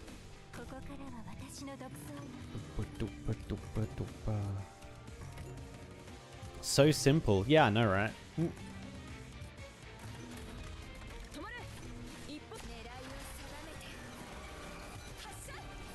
Oh, another one spawned. Oops.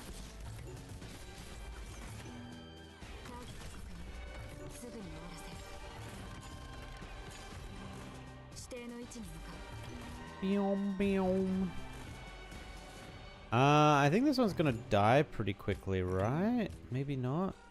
Am I wrong? If he moves it to here, that's okay. I mean, it's gonna get big. Oh, we can't pull him in. Rip. Alright. Here comes Disaster Zone. It's gonna get real big. It's gonna get real big.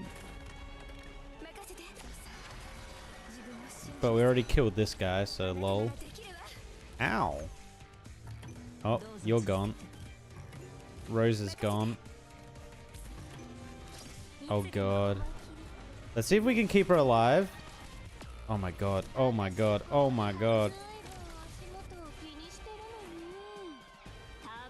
It's too much. It's too much. It gets so freaking big. Why is she not taking any damage anymore? Huh.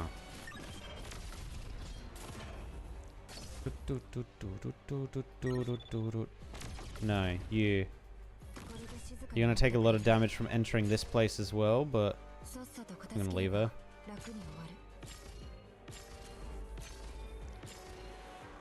They should die. Oh, they're not dying to it. What? What? Uh-oh. Well, we're gonna have to replace, maybe? Yeah, we're gonna have to replace. Oofed. Rip healer. Oh, these Najahar boys about to appear too.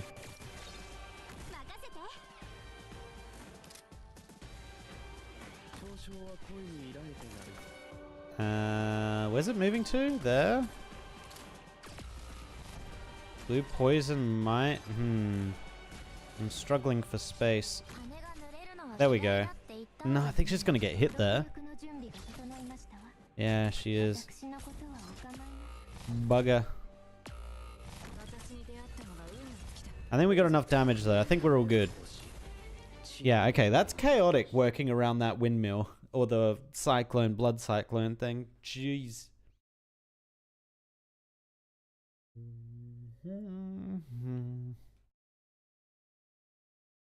68 hours into the operation. Dude, this fighting has gone on for a very long time. Smoke and thick fog tug and tear at one another. The deck of the Gastro is teeming with the seeds and withered branches of the Najahars. 70% of the guns that once breached countless fortresses have now fallen silent. Its teeth almost completely pulled and its talons wetted smooth. The logical next step is for this prey to be dismantled and devoured. However, the Najahar's throne has also been pierced by dozens of chain-ladled fort crackers.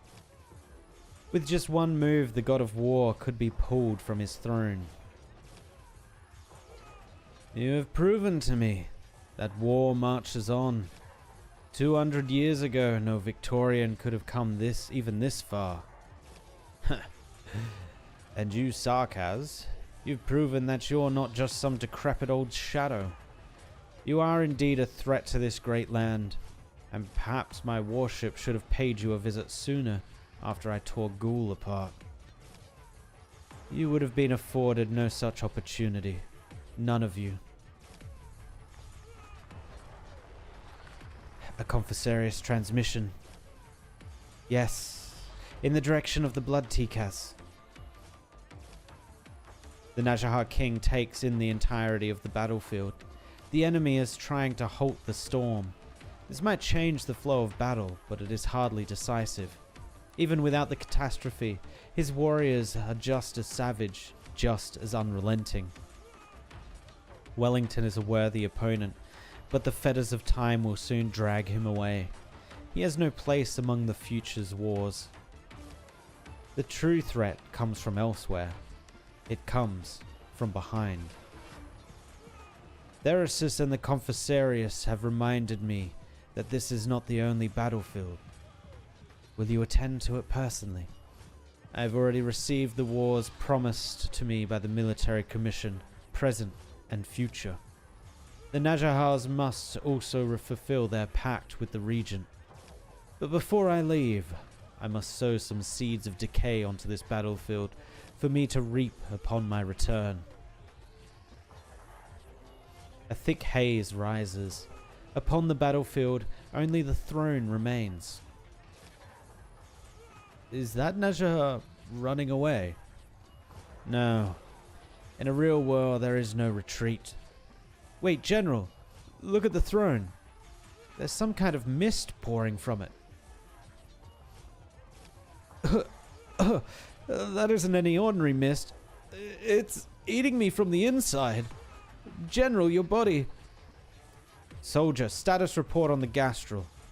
Damage to the cabins in excess of 60%.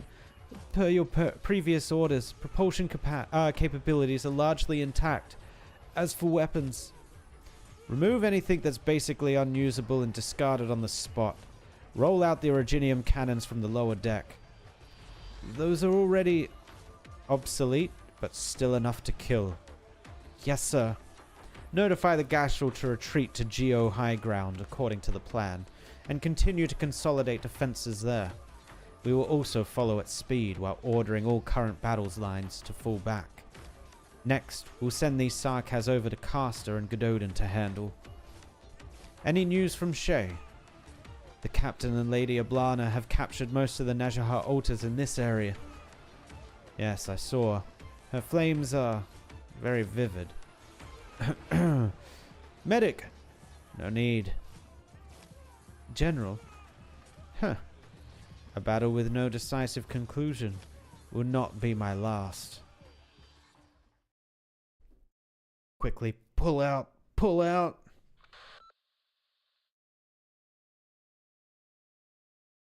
The runners slow down when you damage them. It doesn't feel that way though. Maybe the plan is to get Cruz out there to slow them down, because she attacks probably the fastest I know of. Alliance Fleet Command emergency transmission. 3 minutes left. We should be able to hear gunfire from our current position. Yes, Your Grace.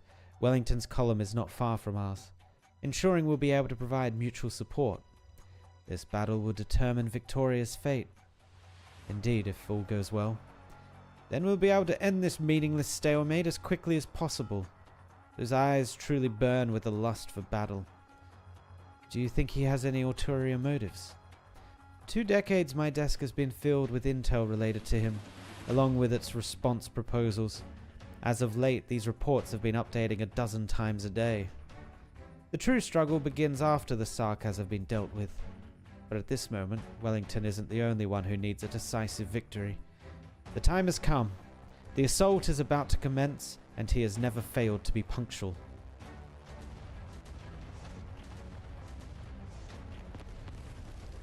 They hear the shooting. Time to go. Ah, do you hear that? The Gastral's full broadside. Such a different timber it is compared to our ships. But after this battle, Caster's name will shine alongside Wellington's in the annals of Victorian military history. Anomaly. Anomaly. 00 and 01. Repeat. 00 and 01. Drat, the comms have been cut. Your Grace, all signals from the Duke of Wellington have vanished. A group of Sarkaz suddenly emerged from the catastrophe and have engaged in battle with our frontline troops. What the hell is Wellington doing? Acting alone at a time like this? That vainglorious fool, he's gone senile. Impossible. I do have a conjecture, though. Do you think he deceived Castor, or rather anyone? That doesn't make any sense. This is the Iron Duke we're talking about. Why would he abandon the other more easily manipulated dukes to go ally with the Sarkaz? It's a game of prisoner's dilemma among the dukes. How would the Duke of Windermere, a warrior, treat her foes? She'd kill them all, and wipe the last speck of their blood across their seized spoils. Before he became first among the Victorian dukes, Wellington had already been leading troops for decades longer than your mother. As a noble among nobles, Castor was used to everyone playing by the same set of rules. After spending too long seated in front of the card table, she might have forgotten that some unreasonable people, such as us gangster types, have a penchant for flipping the entire table. Hypothetically, if the Iron Duke truly saw all the Victoria as enemies rather than competitors, he'd never even give Castor a single chip to begin with.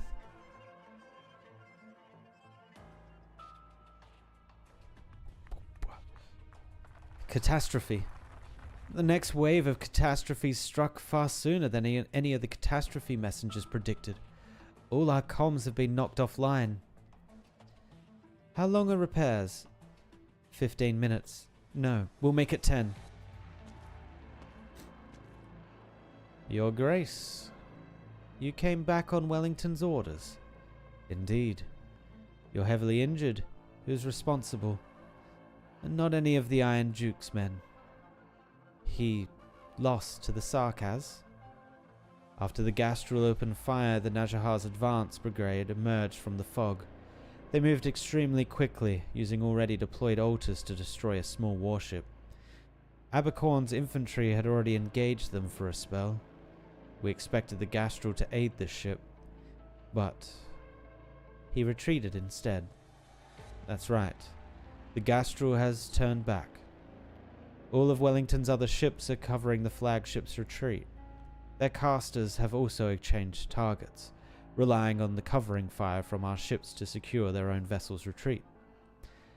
What about Abercorn and Ashworth's ships? Completely exposed to the Najahar's assault.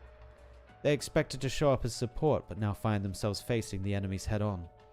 Wellington's ships have completely blocked off the retreat. He's even trying to push Abercorn and the others toward the front lines. It won't be long until the remaining Alliance forces are wiped out and become sustenance for the Najahars.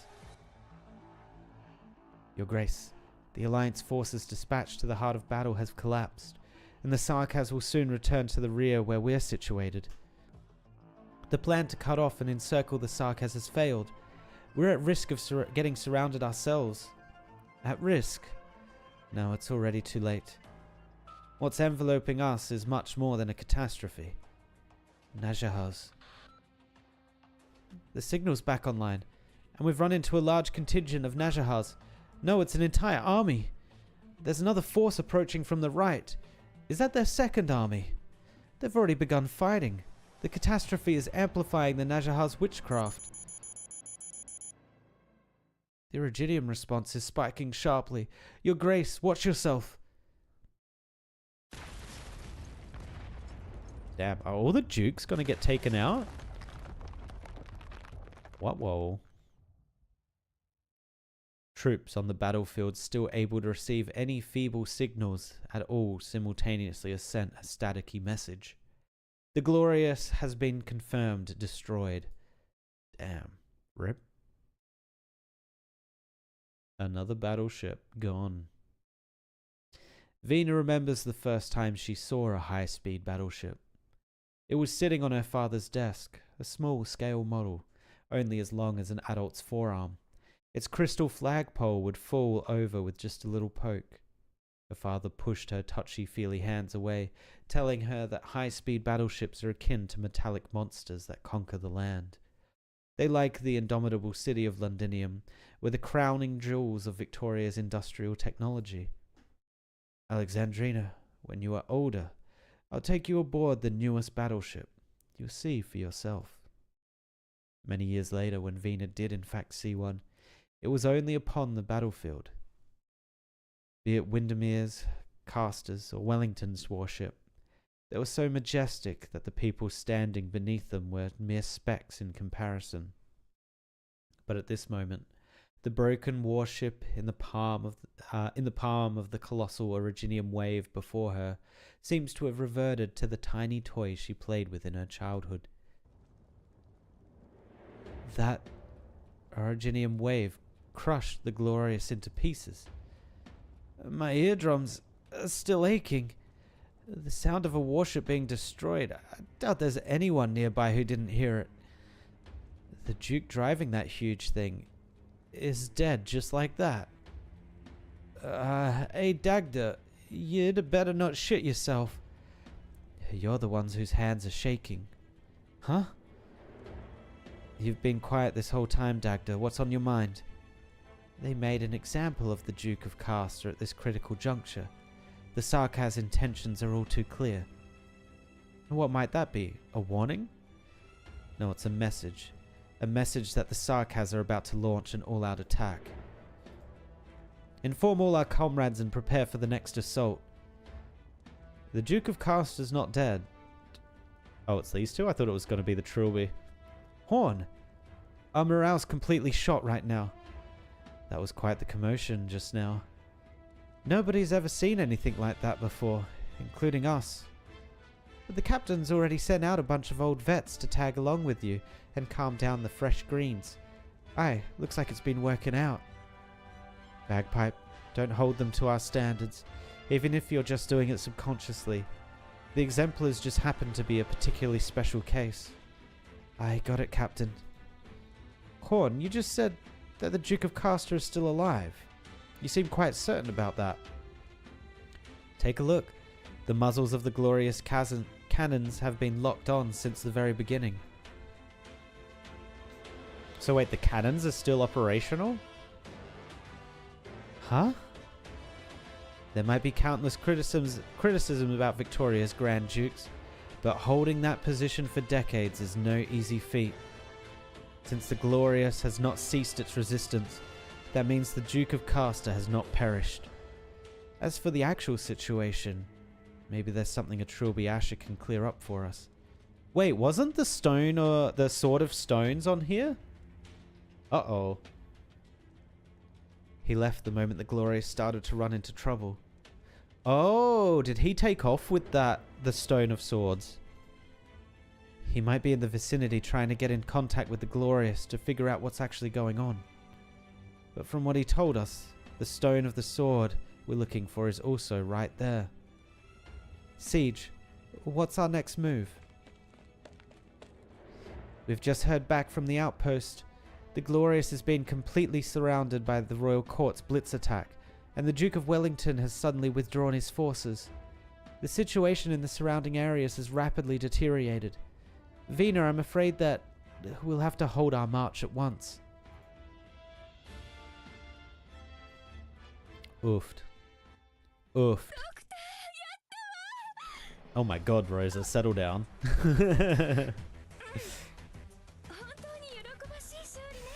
Dude, imagine going to war like that and being like, oh yeah, we got these badass battleships. Don't worry, we've got like 4 of them. We got this easy.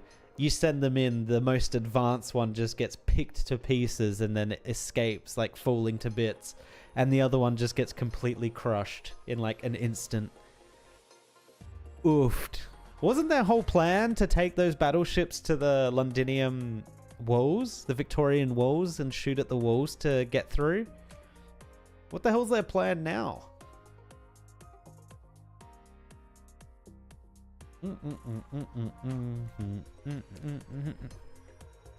Wait, this is grey.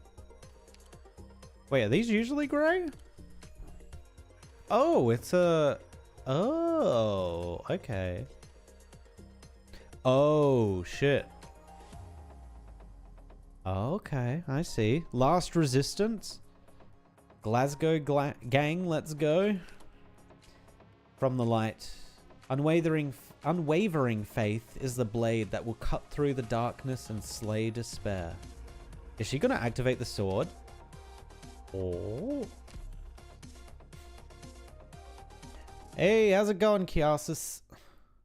Wasted opportunity for a cool visual there. Yeah, honestly. It would have been sick if there was a visual of Wellington and the Najahar like floating just above him on the battleship. That would have been sick. All hands, you are not to change your route without authorization. Pass through the Gastrals covering bombardment area post-haste. Cover the general's return to the ship. Shells rain down on both sides of the mobile force that is moving at full speed. Smoke obscures their whereabouts, and withering artillery fire crushes the Sarkaz troops collapsing upon them. Wait, 200 meters ahead. I found something strange belonging to those Najahars. The aura emanating from that throne seems to be letting those damn devils to replenish their ranks faster. They're closing in fast. They're trying to intercept us. General, do we need the flank guard to continue the diversion? No. Commander, we're... Run them over. Yes, sir. Is that going to work? Labored gasps. Amidst the smoke, silent figures in white robes raise their long swords, sundering the artillery fire falling upon them. They disappear into the plumes of smoke and dust kicked up by the explosions. Prepare to intercept the enemy. 5, 4, 3, 2. Don't disappoint me. 1. Ablana. The skies are raining fire. Not all death is alike, Sarkaz. Purple flames wreath the Duke of Wellington's entire mobile unit, and a rising pillar of flames carves out a completely safe domain on the battlefield. A sanctuary brought by the flames of death. You've more than proven your trustworthiness, Lady Ablana. And I too admire your duel against death. However, your injuries are still severe, and the Najahar's deathly aura still eats away at your body. Your uniform may hide your injuries, but not from me. Take my hand, Your Grace. You should not be riding these rickety vehicles. Allow me to personally escort you back to the Gastral. It's just a flesh wound. The Duke who overcame death ignores the Draco's outstretched hand, his body remaining upright with the help of his cane. Pain? Little more than that. Lady Ablana, your flames still burn a bit too hot. Make an opening in this wall of flame and I will lead the way. Don't worry, this cane has accompanied me through more dreadful battlefields. I will stand atop the Gastral's bow and await Victoria's call for help. As you wish, my ever faithful lord. If your body can no longer sustain your ambition, then I shall rekindle your heart with flames. Even death shall be no obstacle for your march forward. We are Tara. We shall stand upon the most glorious place in this land. Together we shall set this battlefield alight.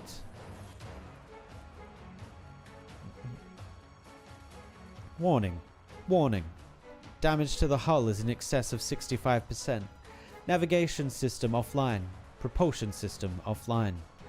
Activate backup power supply. The engine room has been damaged, and there's a serious leakage of originium fuel. At 2:34, the Frederick was struck by 3 witchcraft shells simultaneously, paralyzing its propulsion systems. The combat zone is heavily contaminated by witchcraft. The 3 supporting frigates are unable to approach, and currently dispatching infantry. The 2nd Defensive Line has incurred a fierce assault. The 9th Battalion Armoured Corps is currently holding back the Najahar infantry. Lieutenant Colonel Blake and Major Morning have been slain. Captain Seymour is currently in command. The Excelsior has discovered an approaching squad of Najahar casters. We've lost contact with the Intrepid, and with no specific coordinates identified. Duke Gododin's 3 dreadnoughts are approaching full speed to provide support. Duke Abercorn and Duke Ashworth's assault battle groups are also responding to the call for help. Originium activity is so rampant that it's off the charts. What the hell is that? Is the Originium eating our ship?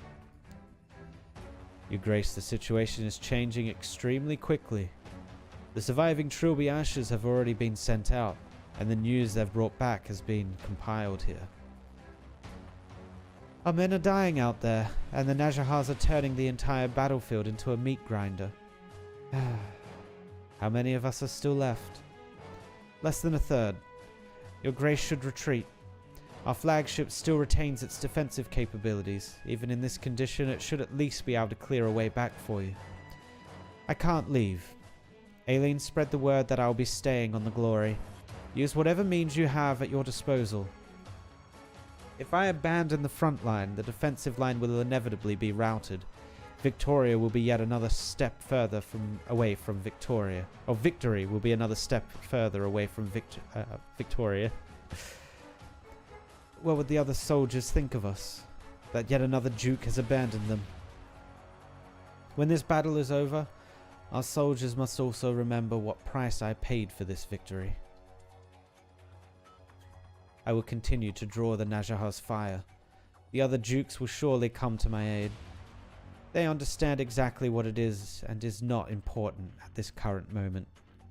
Besides, my elite forces are all here. You are all the support I need. Nothing more needs to be said.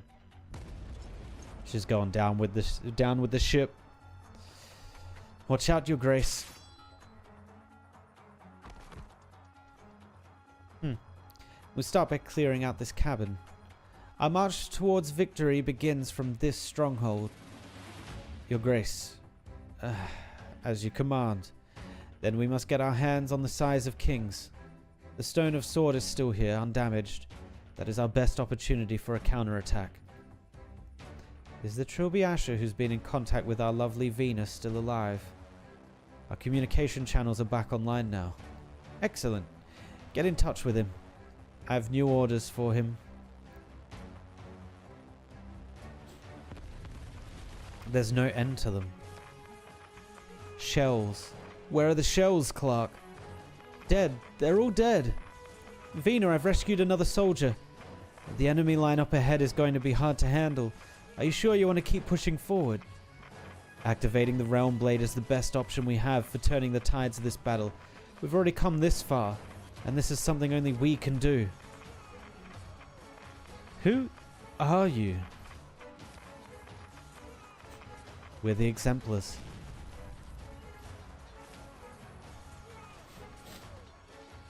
The Exemplars. Use your head, soldier. Don't charge right up to the enemy. So much blood, oropathy, and the suppressants. Damn it, we ran out a while ago. Hang in there a bit longer and don't move. There's a chance the Originium crystals puncture your lungs. It doesn't matter anymore. What? Doctor. Sir, just about all our men are dead. Clark was the second to last one. See that hand over there by your feet? That's all that's left of him. What can I do? Your name? Patel. Richard Patel. Private Patel, from your badge, I see you were assigned to the 9th Battalion Armored Corps. Your commanding officer is Lieutenant Colonel Blake. If I recall correctly, your company's mission is to protect Duke Caster's flagship. Who are you? Which unit are you from? Delphine, from the Exemplars. I'm just like you. I despise those enemies. They took everything from me. But I still remember my mission. I'm here to aid you, Private Patel. Aid me? Duke Windermere is dead. I don't know if our esteemed Duke is still with us. And then there's the Iron Duke, that bloody codger Wellington. He deserted the battlefield. What are you people even doing here? What hope do we have for victory? Delphine subconsciously glances over at Vina, who stands not far away with the size of kings strapped to her back. Even if the Grand Duke gives up, we will not. Is that so? His not going to last much longer. Shit. Hurry up and spread out. He could implode at any moment. We won't have time to deal with him. Delphine sees the soldier's bloodshot eyes. There's determination and desire burning within them. Listen up, exemplars. There's a contingent of Najahars up ahead. Put me into that tank over there. Wait, Delphine. Don't go near him. I can handle this. Very well. Allow me to help you, Private Patel. If this is your last wish. Thank you. He's going to drive the tank into them. Is it even going to affect them, though, if he implodes around them all? I don't think it would, right? Won't it just enhance their witchcraft? Many of the exemplars had no idea what was going on until they heard the one last battle cry an ordinary soldier gave using his life. Did I miss? I did. The battled tank hurtles towards the Sarkaz troops.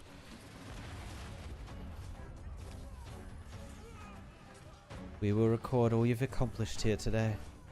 Each and every member of the Duke of Caster's 9th Battalion Armoured Corps was a good soldier, ready to defend the glorious and Victoria herself with their lives.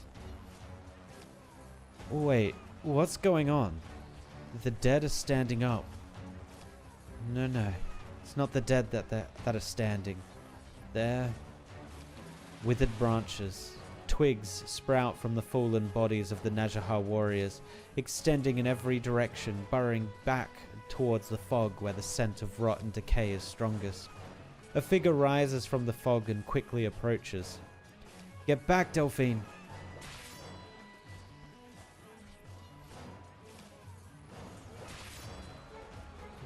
Ugh. Luckily, I'll take more than that to kill me. If we die here, our lives will get sucked up by the Najahar altars and will turn into their food. Does that mean Private Patel's last wish was in vain? If these enemies cannot even be defeated by death? No, Delphine. He was able to slay this squad of Najahars. However, that monster's clearly weakened and trying to feed off death. Take advantage of this opportunity and destroy the target.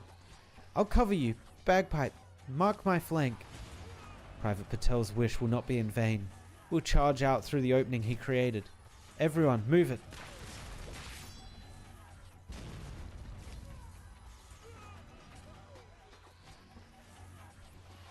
Don't hesitate. Slow down for a second and the whole situation might spiral out of control. What are you still standing there for? You, don't tell me you're choosing now of all times to get cold feet. Getting cold feet. No, I just need to stay behind for a time, being to fulfill my duty. Your Highness Alexandrina, please don't glare at me like that. I really do have urgent business to attend to. The Duke has just given me her latest orders. The deal is off. You are to evacuate with the Sires of Kings and await for further instructions. You will not be able to reach the Stone of the Sword, and this key must not fall into Sarkaz's hands. If necessary, special measures can be employed to ensure the safety of the Sires of Kings. How did I see this coming? There's no need to be so wary of me. I've been completely forthcoming when it comes to the Duke's orders. I know you're loath to abandon your quest for the Stone of Swords, but count me in. Huh? My highest priority remains to ensure the safety of the Duke. But at a time like this, where am I supposed to find allies more trustworthy than the exemplars? Your Duke's not going to be happy with your decision. Would you look at that? We've already switched sides. Look at it this way. I'm outnumbered here and I don't have any way of dealing with all of you. Go, Your Royal Highness. I hope your plan is a complete one. Don't worry. My dear aunt won't have anything to worry about. I know what I have to do. Venus' plans are never complicated, and that has proven surprisingly effective on this chaotic battlefield. Everyone in the exemplars knows exactly what they're fighting for. Now... Wait. I think that's meant to be no. Yeah, no matter how the war forces them apart, in the end, those who survive will gather to lift the glass of victory. Hey Fergie, I'm doing well. How are you? Welcome, welcome. The plan is straightforward, Delphine. You're in charge of commanding from the periphery and pinning down the Sarkaz laying siege to the Glorious. Chip away at them and avoid direct engagements. Can you still walk? I don't think so. Then grab onto my back. I've moved you to safety. Well, there's nowhere that's safe anymore. But let's get behind that piece of the destroyed warship. Hide behind there for the time being. Don't worry about us. Right now, the size of Kings takes the highest priority. Don't be daft. Venus' team knows what to do with the size of Kings. Our mission right now is to contain the enemy and siphon off some of their firepower. Lieutenant, I need medical assistance over here. Roger. Fitz, where are you from? Eastham. I've been there before. They've got good leather. There's an open wound on the leg with visible puncturing. Stop the bleeding first. Do you have pain anywhere else other than the wound? No, I'm just a bit tired, that's all. Do you have anyone on your mind right now, Fitz? Barry, from across the street. He still owes me. Don't say it. Just keep repeating it in your heart. Just repeat it to yourself over and over. Then, go back home alive and tell him yourself. The patient is conscious and has no fractures, internal bleeding or acute affection. Alright, the wound has been cleaned. I'll now bandage it and apply anti-inflammatories. He should be fine with some rest. You did well, Delphine. Lieutenant, do you ever think about wanting to rewind time to the day our ship was raided? If we can win, sure. I'm of the same mind. Because of my mistakes, my incompetence, we were miserably defeated by the Sarkaz. I don't want that to happen again today. Lieutenant, please take Fitz back. I'm still needed here.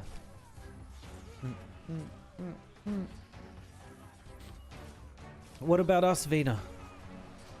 Travel lightly. Quickly break through the encirclement and go for the pedestal horn. Bagpipe. We're counting on you to cover our flank. You heard that, Hannah, Morgan, Dagda? We're going to charge forward and never look back. Sounds like we're rushing straight into a fight for our lives. I'm getting excited already. Shut it already, Hannah. This bunker's not gonna hold. Where's the location of the next bunker? The strange man in the hat's already found it for us. Keep your eyes peeled for his signal. Those soldiers up there are cast as guards. We're almost there. The bombardment is thinning out. Delphine's forces have managed to draw away a large chunk of their firepower. I can see the pedestal clearly now. Get down. Hold on. That attack just now wasn't from the Sarkaz. Captain, it's the Glorious. The Glorious has noticed us. Its guns are clearing the way for us. Pounce onto it. Press onward. They continue to charge into the Tempest to where the artillery fire converges to where their enemies are. Hammer smashes into bone and sword cleaves through flesh. Those standing shoulder to shoulder are getting heavier injuries, yet they no longer bother to wipe the blood from their faces. They continue pressing forward. No matter how perilous, they never stop. The Glorious is right there in front of them, and Vina can already hear the roar of battle coming from above. Hold out a bit longer. We're about to break through. Oh, flashbang. You shall not pass. What's going on? See what I mean? This is literally Lord of the Rings. They even did the you shall not pass. Oh my god. What's going on? I've lost all sensation in the arm holding my hammer. Vina! The size of Kings! The size of Kings have been knocked flying. After it. The size of Kings? That's the sword. But I had it on my back. Death. The final end. Damn it, Vina, stand up. Help her. Bagpipe, cover my back. I need to reload. I can block their blades. Bloody hell, why can't I run any faster? A dark shadow. Something is approaching me. Vina! Victoria! Victoria! Wait, was that the Steam Knight? Vina could never forget that voice, even if she can no longer make out all the information it contains. But her intuition tells her that it is a name that is associated with her entire life. Oh shit, mess shit up, let's go! The ground shatters, and along with it, 3 mobile altars. White vapor erupts and a fiery red blade emerges.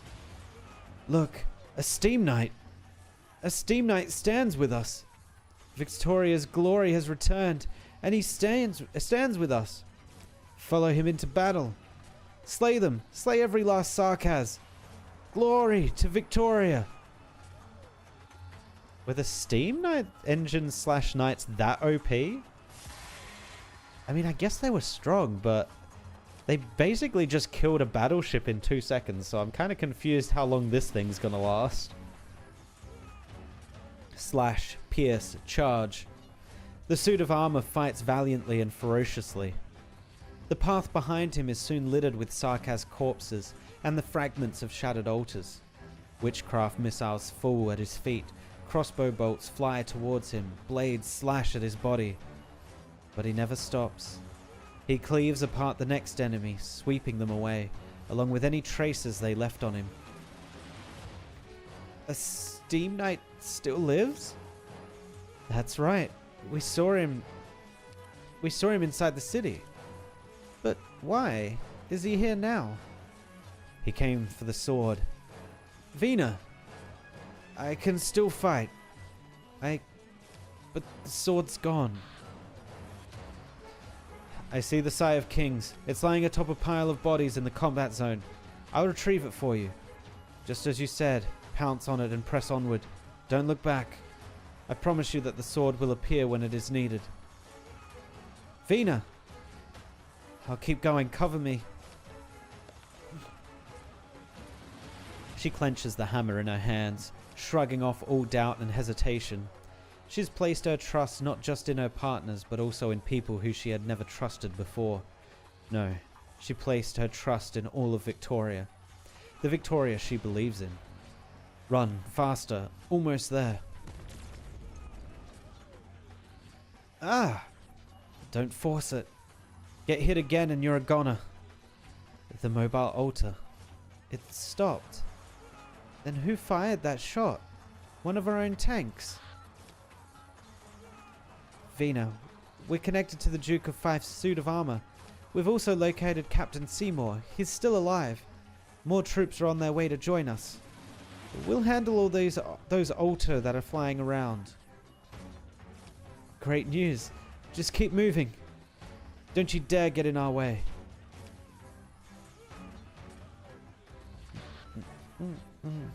We've used up the last of our ammunition. That means it'll come down to some good old CQC. Roger that, Captain. Pretty nostalgic, right? Reminds me of our academy days. Let's see how these Sarkaz like our technique. Let them try to get past us. The Stone of Swords is right ahead, but that corrosive fog. Your Royal Highness, my colleagues have secured the glorious. The next time our cooperation is needed, the exemplars will hear from this trilby once more. Finally, allow me to use my Originium arts, as well as a little bit of authority to light your way. A ray of green light cuts through the dense fog of decay. Deep within the storm, the stone of the sword radiates with light. Oh right, the sword. After thinking things through, one really should not disobey a duke's orders.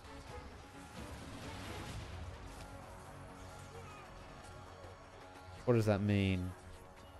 But I also made a promise to your Royal Highness. It's quite a pickle. Just give her the sword. Give her the goddamn sword. Alright then. Catch. Good. A silver light streaks across the battlefield, piercing through the fog. The Sighs of Kings. A blade so common that it does not attract the attention of soldiers on either side of the battlefield. I've got it. Don't turn back now, Siege. This is the final stretch. Don't worry about me, Captain. Go with them. The storm rises from the battlefield. But the white wolf has already leapt up. Aim, fire. A procedure she knows by heart. Take it, Siege. The longsword left her hand, cutting through the air as countless eyes followed its path. Wait, that's not Siege, is it? That's, oh, the guy with Rock, Feist. That's Feist, isn't it? Oh, that's Siege. Okay. The longsword left her hand, cutting through the air as countless eyes followed its path. Vina never looks back. She simply continues running, carefully listening to every last sound. Swoosh. The sound of metal vibrating through the air. The sound of air being cut apart by a sharp object. She forcefully throws down the hammer in her hands. Its massive head lodges into the cliffside, creating a tiny foothold for her. She steps on it and leaps. And when she extends her hand, the size of kings has already found its way into her palm. Indra, Morgan, remember how we used to chuck Molotov cocktails down the chimneys of the nobles? Yeah, we'd stand on each other's shoulders. But this time, I'll be running ahead first. The originium beneath her feet feel like alive. Wait, what? I'm gonna remove the like. The originium beneath her feet feel alive, unlike any wall or mountain she's ever traversed before. How much farther? How much longer will it be until the dark clouds disperse and the war draws its last breath? She fled Londinium to the land beyond its walls. Then from there she returned. How much farther must she go before she returns to her peaceful homeland and to the people she loves? Vina does not know, but at least the stone of the sword is right before her eyes. She extricates her hammer with all her might. She knows what she must do. She leaps up, hammer and sword held high in her hands, glimmering in the sunlight.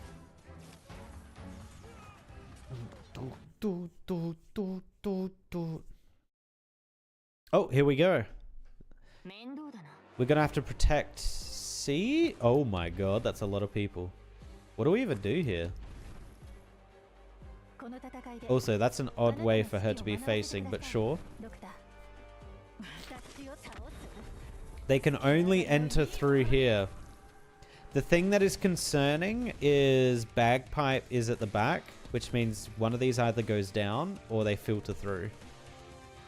The Sark has a coming, Siege.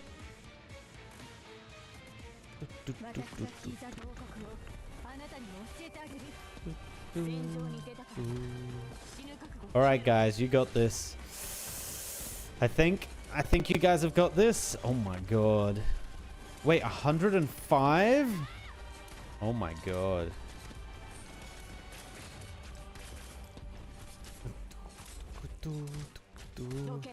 And there's tanks, and there's Najar swordy peoples.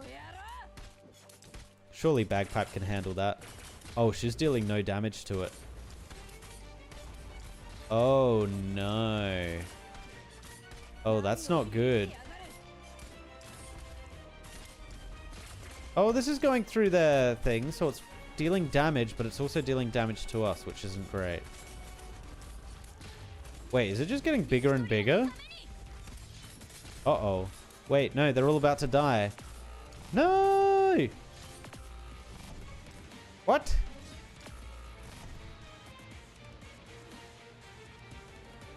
Bagpipe! All hands. We've almost reached the stone of the sword. I mean... am I meant to lose this? I'm about to. Oh, here we go! Heavy gushing. Is he gonna drop? No? Oh, there he is.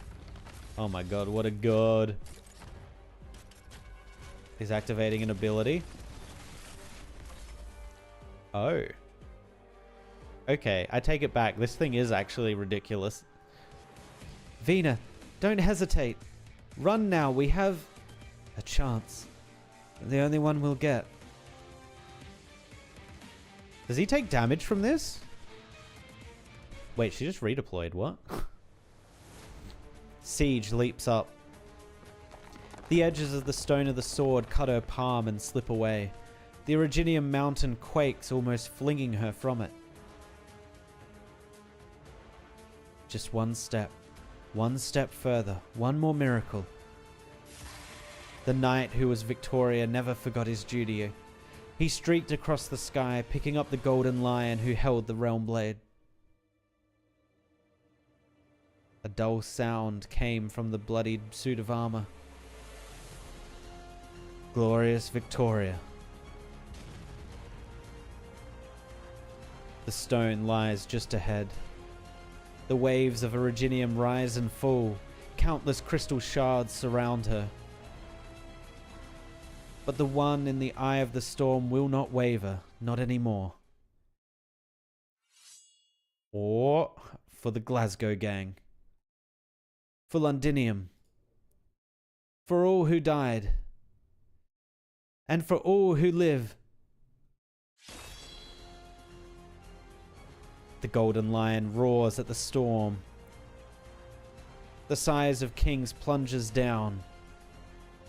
What it do, what it do, what it do. Sword and its stone become one.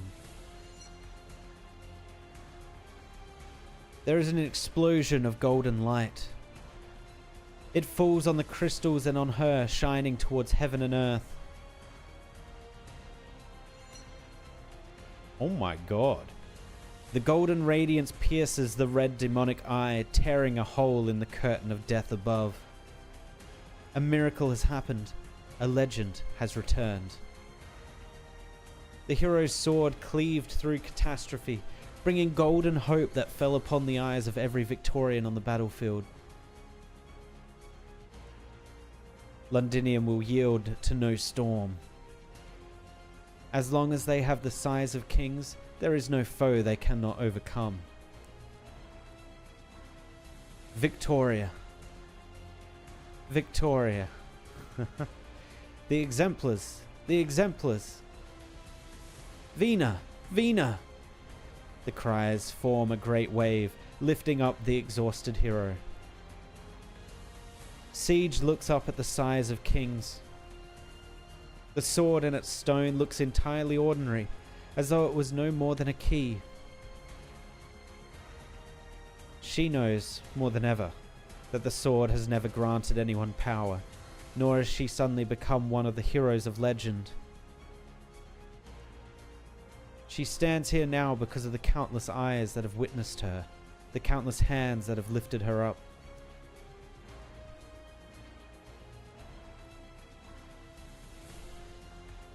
Oh! Wait, she got a sword now? No? Okay. Wait, we're deploying them in the storm. Oh, they're getting like uber healed by something. Okay. Oh, is that... Oh, that's what the white thing is. The gold thing is. That's the Sigh of Kings. Oh, it's getting rid of the whirlwind too. Ah.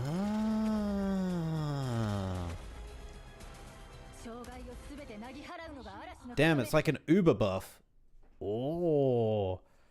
Okay. Okay. A legend is bestowed by the people. The miracle you hold already existed before Lugarsargus and I met. In the depths of the golden sands, explorers who should have been devoured by catastrophes found safe haven because of this relic. The relic was forged into a treasured blade, and I carried it along with the young Shah into the endless sands. I still remember what he said as he rested against my mane beneath the stars. It shall have a name, but that name is not mine to give. Then, as legends go, he took up the blade and slew the poltergeist king. He never returned.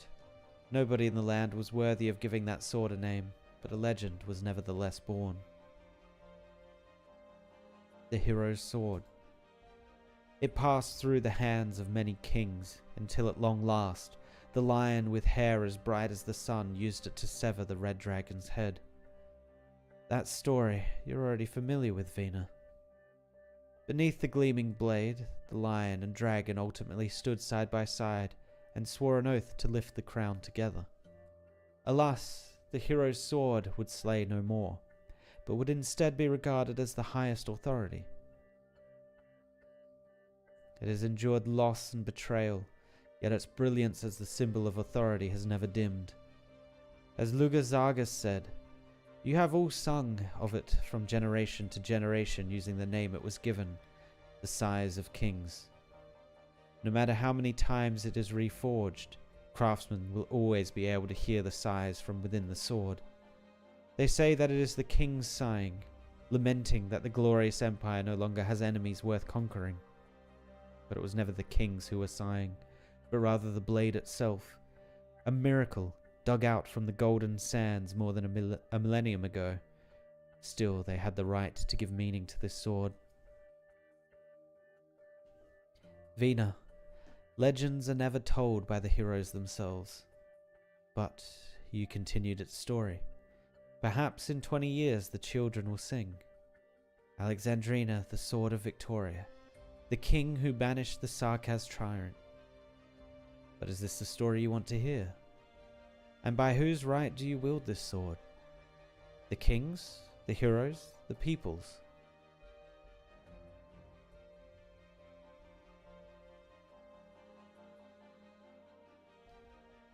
Gawain. Got you, Vina. You did it, Vina. The enemy forces encircling the Glorious are retreating before the Duke's forces. Vina, hang in there. We'll catch up to you soon enough. The other Duke's troops have heard news of the Duke of Castor and are now willing to work together with the Exemplars. At least, this is settled before the fighting engulfed Londinium. Waves of cheering people... Oh, not her speaking.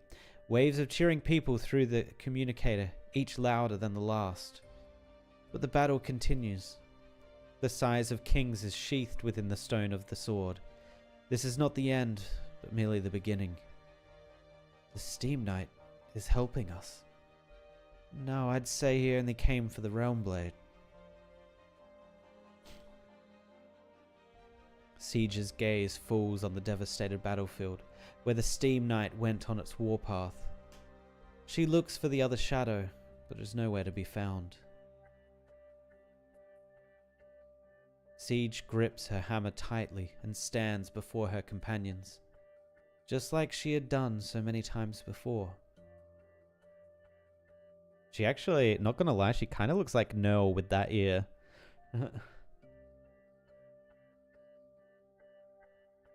Let's continue the fight, till the moment of victory actually arrives.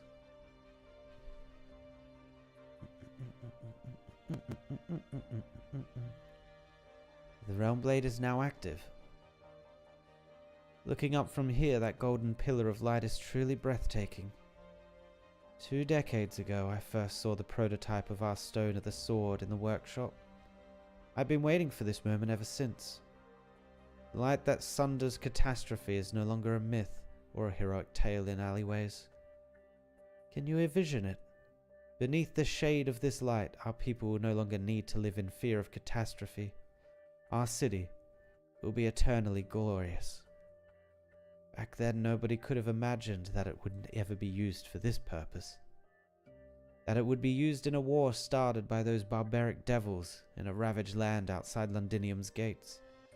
And it was done by the hands of my dear brother's orphan, with the aid of the Exemplars. For decades, the pedestal has been integral to our strategy in Victoria. What should have become Castor's triumph is now part of the legacy of the former king's heirs. Your Grace, we are sorry for betraying your expectations. You'd call it betrayal? No. The Glorious was saved. Victoria was saved. What is there for me to be disappointed about? The miracle blooming on the battlefield.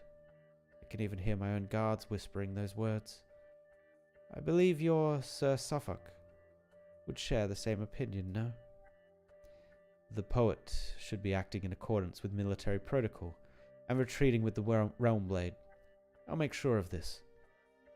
There's no rush. Whether this is a dereliction of duty or a show of loyalty, I shall decide for myself later. What's happened has happened. there's no need to worry about the Realm Blade's fate for now.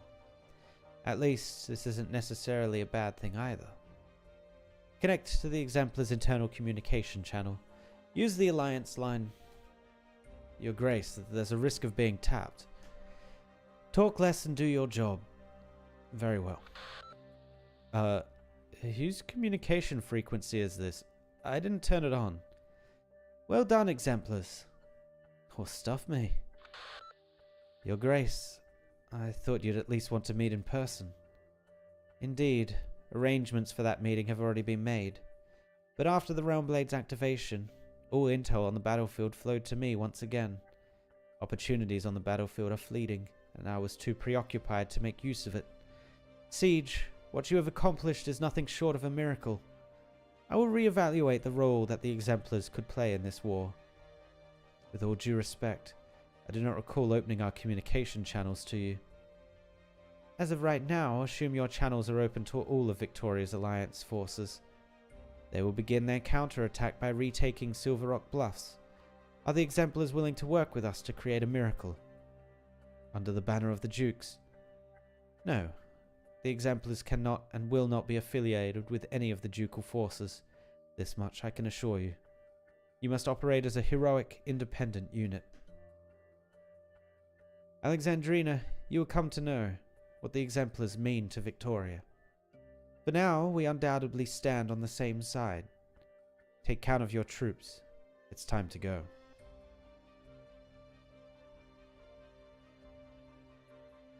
That golden light.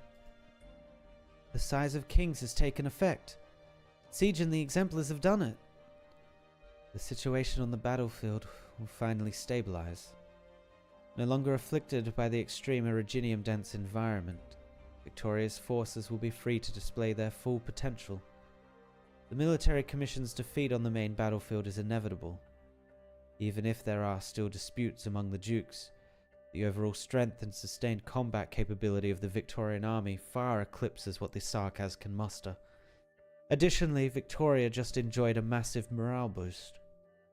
It won't be long until the scales of victory tip towards Victoria. Yes. Amir, Therasis must have foreseen this when he decided to start this war and filled the trenches of a foreign land with Sarkaz lives. I know, Dr. Calzit, but the more this happens, the more I find myself thinking, what kind of future are they hoping for What kind of future are they hoping for with so many people thrown away for nothing? Whatever that might be. Kalshi looks up into the crimson sky. The storm has not completely halted. The Originium dust swirling in the inverted airflow was only temporarily driven back by the sighs of kings, and now rages even more violently than before. Perhaps they all feel the same way, exhausted just from trying to avert the advent of a disaster. We're only one step away from the abyss. Return from whence you came. On the other side of the canyon. Is that a crystal cluster that's glowing? Logos. No matter how many tricks they have up their sleeves, they cannot conceal the blood. They have removed the Confessarius illusions. Once we go over there, we'll find the real altar. The truth is within reach. However, the shadow is also approaching. What shadow? Whose shadow? It's cold. Way too cold. You feel the temperature abruptly change again. Before you know it, you are surrounded once more by a thick, swamp-like fog. Oh, the Najahars arrived. The king. Sudaram! How are there this many? This is the Najahar's last line of defense in front of the true altar. This is where Naz Salam intends to stop us. He does not want us to get any closer. The lament of the dead fills the air above the battlefield. The Najahar's power is almost at its very peak. I've seen the dark clouds of death hanging on the horizon. If the scorching sun no longer shines, I shall cast the light that pierces the fog here. We will. Cross over to the other side. Find Salus and destroy the blood of Tikaz. May the wails of the dead find some quiescence? Quiescence? I don't know what that means. Logos lifts his hand and points to the other side of the canyon. The congealing mist parts once more. Very brief, yet powerful. Logos seems to both be describing a physical action and uttering an incantation at once. Originium crystals surge like waves in front of you, stretching all the way to the other side of the canyon, until they form a narrow but stable bridge. The Najahar King will come for us, and someone has to hold him back. I will stay behind. Logos, it's just you alone. Amir, do you still have the package I left with you before? Please, give it back to me. Of course, but... Good. With this, there won't be any problems. Now go. Death is pursuing you. You run with all your might. Maybe it's Amir who's pulling you, Monster who's dragging you along, or Logos who's pushing you ahead with his incantation. You hardly even feel your feet touching the ground, but it is as if 1,000 bony hands are growing from the mist, trying to latch onto your ankles. But the aura of decay fails to reach you in the end. A formless barrier envelopes your body, keeping the haze at bay. You know what Logos' incantation is taking effect. In this moment, the Banshee's curse feels so gentle and warm.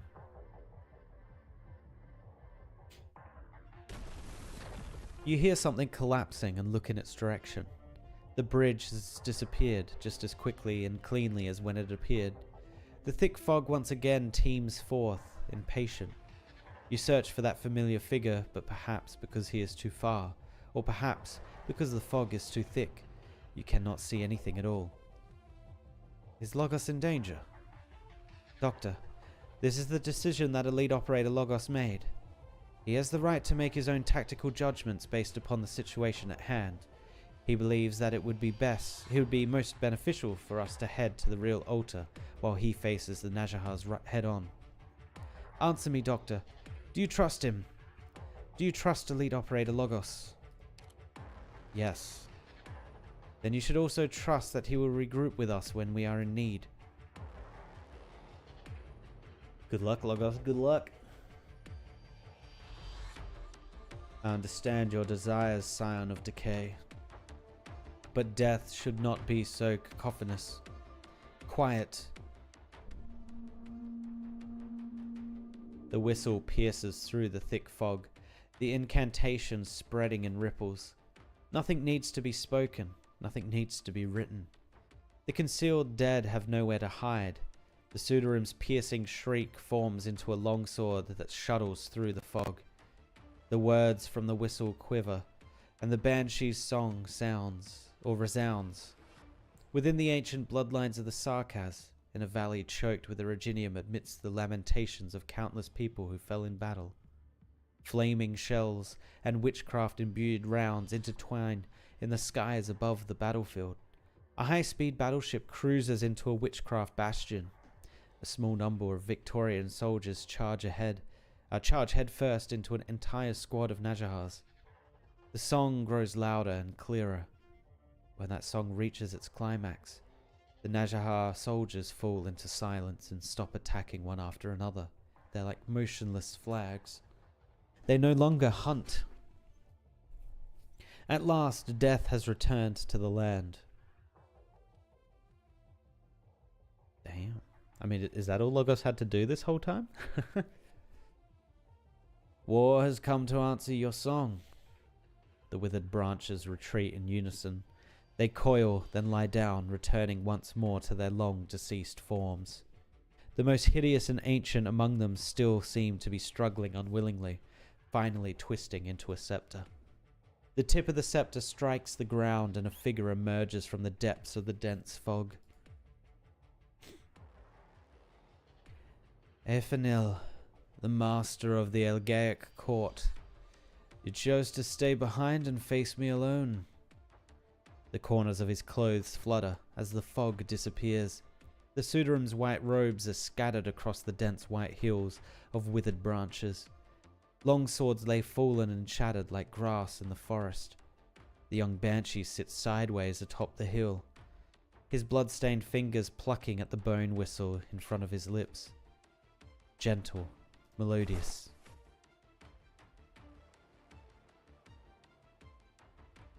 No, Naslam. There is no such master here. Only Logos, elite operator of Rhodes Island, dressed to greet our guest. I have crafted this opus upon death's motive, and I dedicate it to you.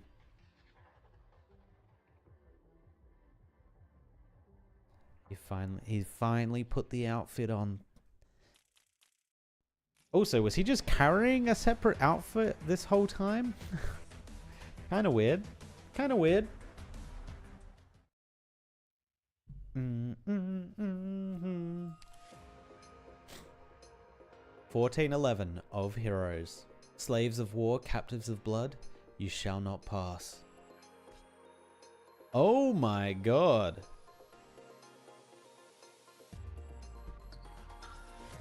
What? Okay, so I think I want to bring Siege. Honestly, I think there's another character that works like Siege as well. If only I had them leveled up. You could just have like Siege and them just laying hellfire down. I'm not sure who to put in these. Wait, does this... Oh, interesting. It doesn't say these tiles count as range, so I literally can't put a ranged person down. It's all physical. Wait, no, he's on that tile. He's ranged. It doesn't say anything about that, though.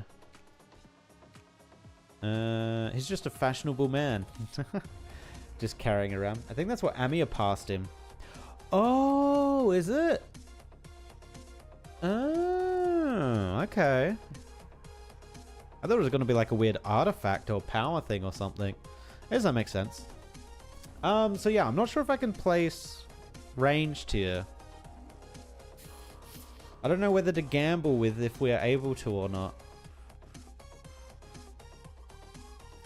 I'm going to assume we can. Not practice. I'm going to assume we can. Oh, we're going to have double Logos. Let's go. We kind of need long range, huh? We need all the longest range we have available to us.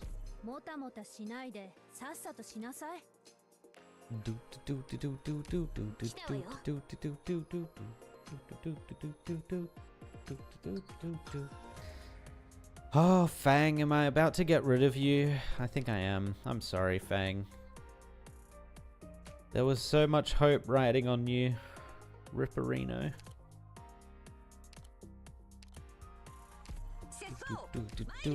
Oh, these operators will be locked out after the battle starts. Oh, I can't use Logos. Okay. I guess I already got a Logos. Let's bring Silver Ash in then.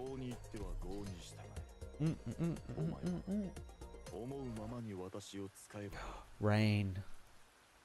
Oh, that's such a pleasant sound compared to all the gunfire and... Oh. That's nice. All the eye can see is death. Endless killing. Life takes life. Fields of corpses soaked in blood. The first Najahar learned this purpose when he rose from the ashes of battle. I am the end of all things.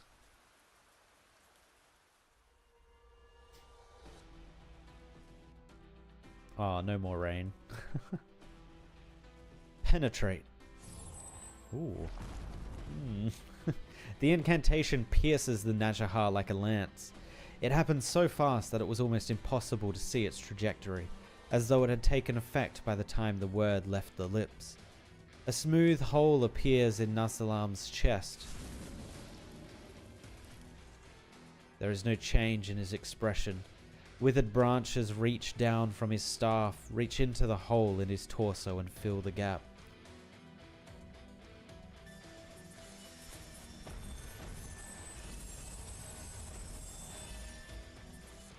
How about obliterate? Let's go with obliterate. That's a good word, Logos. Use that one. How could this be? In this battle alone, the young Banshee has casted dozens of arts that were not of Sarkaz's origin. Ravel, the greatest arts master of Gaul. His life's work made the guns of Gaul's ship mighty, and he was famous in all the nations before the Witch King made his own name known throughout the land. In that war, there was an instant where the ships of Gaul ripped apart the lines of death like a sharp sword, before death swallowed them. Why do I see a shadow of him in your arts?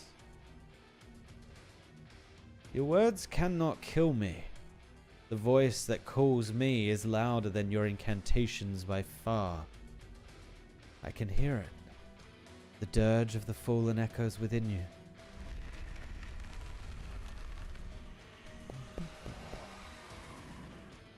Thousands of war altars spread across the battlefield. They absorb what life leaves behind when it dies. The culmination of the power stands before Logos, the most powerful Nazshahar and the most terrible war altar. Nazshahar's witnessed death. We take in all who were brave, friend or foe. In the endless cycle of life and death, they will be remembered and honored. Cowards deserve only dust. Tell me, my foe, is it a young hero who stands before me, or a despicable traitor? Your judgment does not interest me. This is not where the power of words lie. Logos once again gathers power in his palm. A second wound appears on Naz-Salam's body, stretching from the shoulder to his chest. The incantation does not dissipate. It fends off the branches trying to close in and prevents the energies of the dead from repairing the Nazshahar's body. Shredded cloth rises and falls, covering the new wound and countless old scars. What is this? Death may feed the Nazshahar, but the Banshee can put death itself to rest. You are no longer the sole master of war, Naz-Salam. You're more gifted in incantation than any Banshee I know, Lacamerline included. A shame, though. Why do you not sing for the dead, if you truly mourn them? Elegi cannot actually put the dead to rest. Neither the living nor the dead will find true rest, as long as war continues. Preposterous. You have vanquished the Damasti and banished the vampire. You are a sovereign of the royal court, have royal court blood on your hands. You dare say it is all because you are avoiding war. Is your rebellion the only reason you stand in my way? The Nazshahar floats up in fury. The branches underneath him disintegrate and decay. And decay fills the canyon. Canyon, I'm pretty sure. Yes, canyon. The Banshee's chanting does not give sound or ground.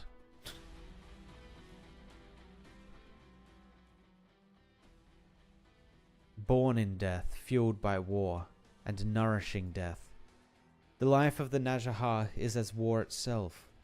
Cities and kingdoms rise and fall, but the fate of the Nazshahar never changes. Once the Nazshahar clan, tired of the cycle, put down their swords and staves and went into the depths of the wastes far from civilization. Their powers declined rapidly in peace, and they soon became prey for others, fading away in a forgotten corner of the land. There's no other way to ensure the continued existence of the Nazshahars. The great rock of war sits above our heads on the slopes of time.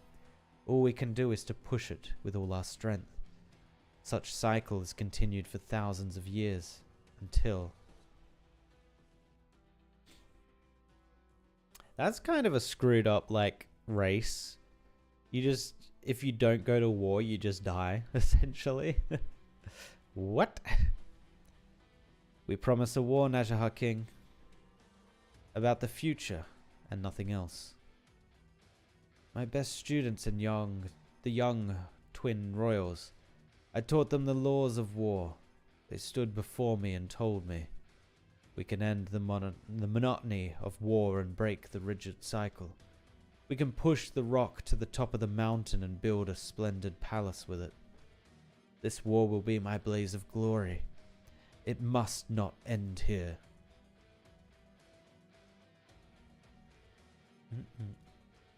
That was a long time ago. Now, a young banshee stands before me. How could they be so alike?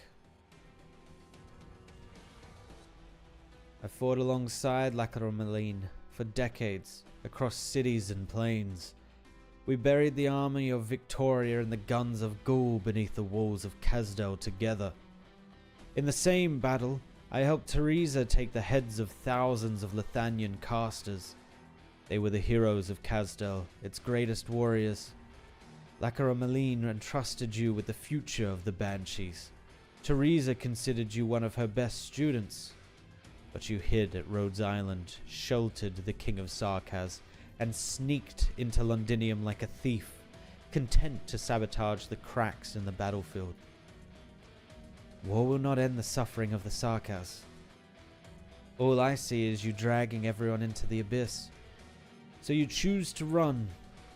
Many years ago I said to Teresa that war was unavoidable.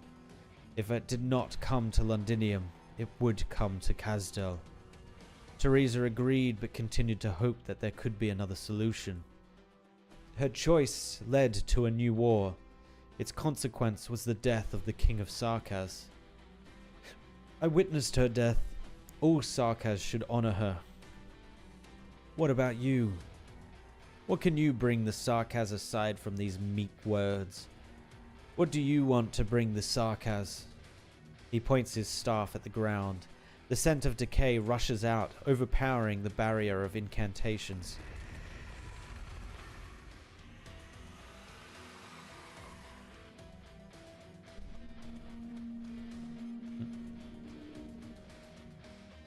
Okay.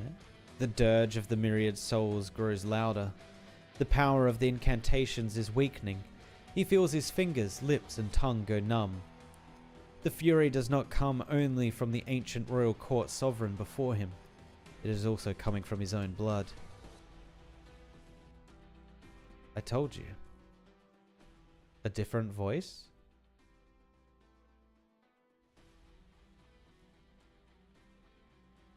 Ducarel, I witnessed with my own eyes. My death. You and the king both know you can't kill me. With your help, I've come to an interesting place. It is not all nothingness beyond history, but I continue to gaze at you beyond the veil. You have come so far, little banshee. You and the Outblood King seek to drop off blood that I left behind. The blood of Tikaz, the pure blood that I coveted. You believe that you can prevent calamity from occurring again by destroying it. It's true. True. Destroy the altar, put a temporary stop to the cannibula of suffering, allow the Victorian nitwits to cling to life a bit longer. How boring. Who is the one that's short-sighted and foolish here? You feel it, don't you? You're closely linked to the altar. Right here, right now, your power is being boosted by it. It was never one drop of blood or a single person's call that awakened the cannibula of suffering. Originium is the response to the call of the Sarkaz, living and dead. No exceptions. The murmur of the myriad souls is omnipresent. The lament of the dead will not stop. The Sarkaz are bound by the past from the moment of their birth, never to be freed, even unto death. You witnessed the myriad souls for the first time you sang an elegy. Lacarameline proudly described your talent to us. This talent was the seed of dissent. You feel pain, not just for others, but for yourself as well. You may detest the path I walk, but you could not help but feel sorrow for me's sake. I feel sorry for how you're trapped by the past. Such arrogance. I should try to kill you again. But instead I will bless you. The slaughterer and the slaughtered. They are all part of the cycle. I'm here because of you. Logos does not smell any blood. The incantation easily impales the Sanguinarch's body, causing only a few small ripples. Your blood is still linked to my elegy. Of course, of course. You stand with me, no matter how much you resist. We are all sovereigns of the royal court, after all. The oldest bloodlines of the Sarkaz. I should be glad that you could conquer me. For it proves that you are stronger and are more worthy of carrying the fate of the Sarkaz, leading them on your path. The Sanguinarch of Vampires laughs, turning around and disappearing into the cave. His silhouette fades away amongst the originium crystals, but his voice continues to echo in Logos's ears. Hi Tenchi, I'm good, how are you? Welcome, welcome. Bless you, Afanil, my vanquisher. Assimilate my blood, utilize my power. Let your hatred of me fuel your battles. You will walk in my place and witness in my stead how far the flames of Sarkaz vengeance will burn.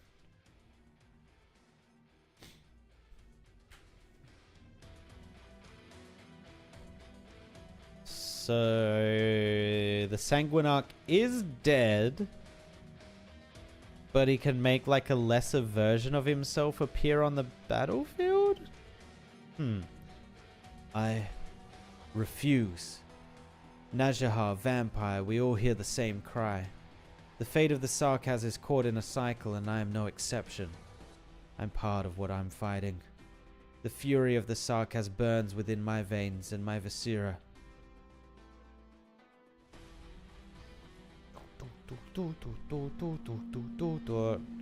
Oh yeah, Logos. Play that flute. Words turn into fire, descending from the sky to ignite every seed on the earth. Incantations burn at Logos's fingertips and on his lips, in his chest. Originium crystals grow furiously around him, and the crying of the dead becomes even louder, ready to accept him and devour him at any time. He no longer rejects the power in his blood. The vampire has guided the flames of the Sarkaz to him, and he has embraced the fire. The abyss lies before us. We can fill it with flesh and burn the remnants with blood. If the only way to bring new life is to burn away all the decay, then I will be both flame and fuel. This is where my blood belongs. That I have chosen. Flames consume the entire canyon. The only things left are the incantations that the young Banshee has written his entire life from a very young age. They surround Logos loyally, his sword and shield. If war is the only way to achieve the dream, and new life can only emerge from death, I shall bring death. I shall welcome death. I shall ignite my past with blood, not for vengeance, but for the day when this fire will burn away what shackles the Sarkaz, through the decay that covers the land. A bone whistle sounds. Logos knows that it is merely the echo of the bone whistle in the Valley of the Banshees, the night he set out for Babel. From death comes new life. The death knell rings. For the royal court that would rot past and future, and for himself. Oh, is he essentially like almost sacrificing himself with this?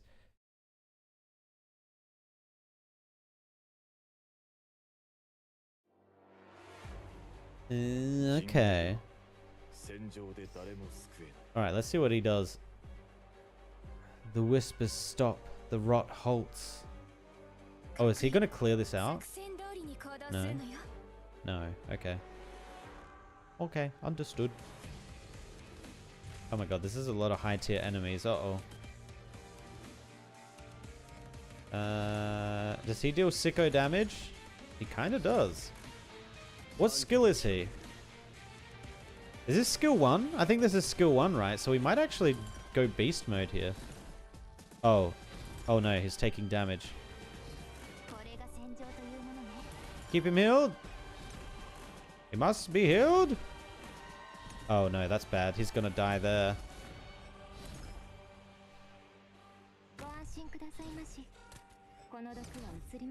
What? Whoa. It's fine, it's fine, it's fine. Saga can take this damage. Oh, he didn't drop damage. Nice. Oh, I just saw all this range stuff. You know what? I'm just going to sacrifice Texas to that. Oh, there's more over this side. Uh-oh. Oh my god. They just disappeared. Okay, this ability is kind of insane. Look at that range too. What the hell? Oh, it's actually just a forward range. Okay, that makes sense. I can probably do this. I think Wis'Adel handles that damage fine.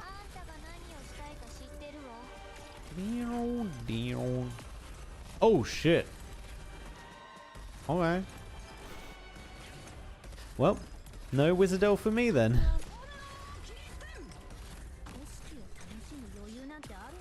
Oh, they're just gonna hit anything I try to spawn? That's annoying. Does he just solo this maybe?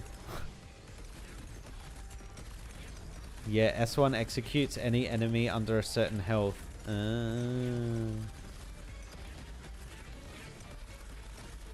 But if it doesn't work on an elite though, I don't think.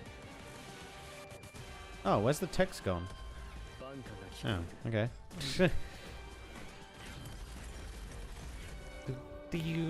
His ribbons flutter, his arts fester, and his will forecasts the brink of war. Is he spawning? Is he coming? There he is. This should be interesting. I assume they're just going to kill Rosa, right? Yeah. So I just can't spawn anything while these guys are up? Is that what I'm getting told here? What do you think about the translation quality so far? It's been pretty good. There has been a couple of areas here and there. Oh, these guys are running through. Hold up.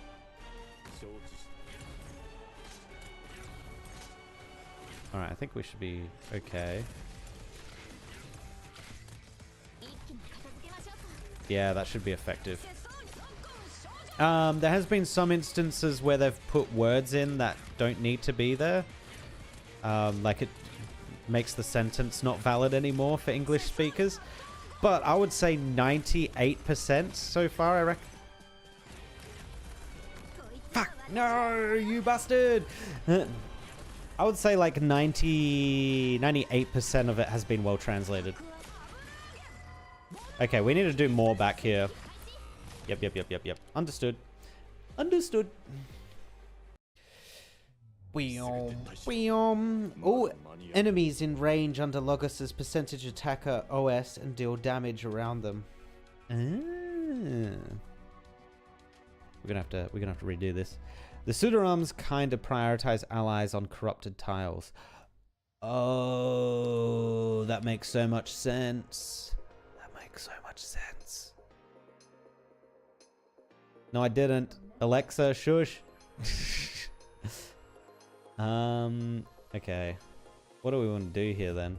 If we've got those side lane things, maybe we just let Logos try and kill the front line and we put everything in the back line. I think we need another healer though. So we can drop Mudrock. We can drop Silver Ash. Actually, I think LaPlume is better here. I think Miss LaPlumes is better here. We're never going to be able to use Virtuosa here. Let's... You know what? For the memes, why not? I need a second healer still, because I'm going to put Fear Meta all the way at the back. Let's get rid of...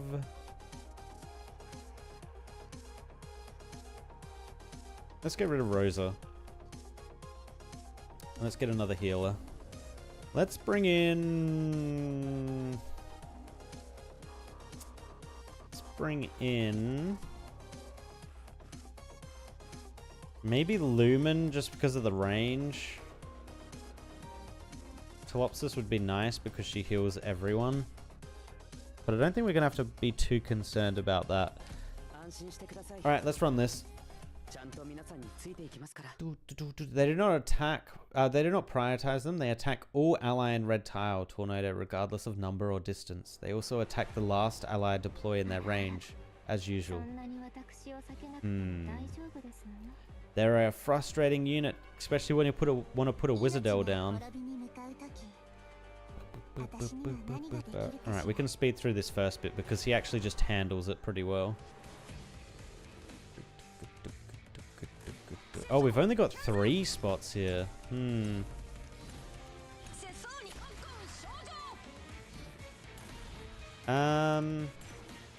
Yeah. Oh, we might not be able to spawn Mule Size's thing. Okay. I don't know. Oh, it's healing back up pretty quick. Wait, did they attack? Oh no. Oh, every time it comes up. Yeah, that's frustrating. That's a little frustrating.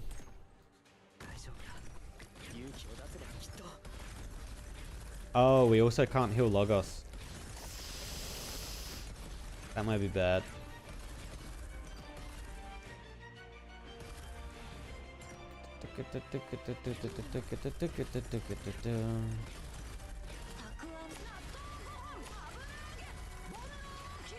More range.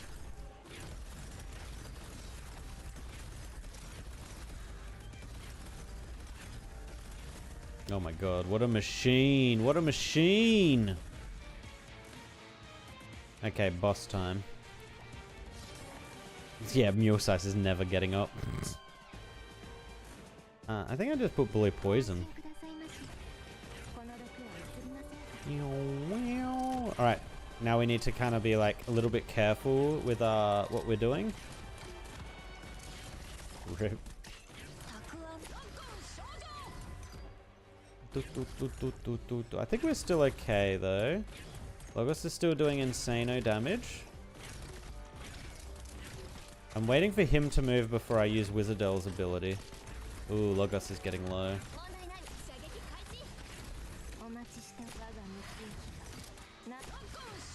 Actually, maybe we should have used the ability here. Someone just died. Mudrock, go.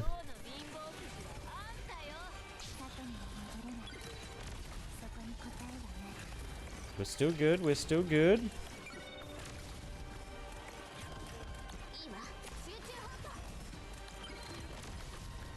Oh god, Mudrock's about to die. We only have Texas after this. Oh no. This is actually kind of bad. Oh my god. Alright. They die before they get in? No! Oh, these ones are going to get in anyway. Okay, well, that... okay. We've finally hit the difficult stages.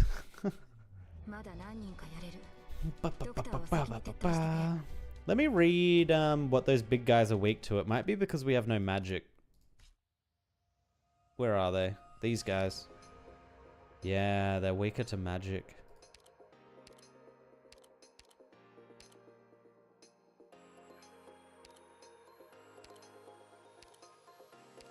Oh my god, they're the only thing that's weak to magic. That's annoying. Dum dum dum dum dum. Okay, Mule Size did not work.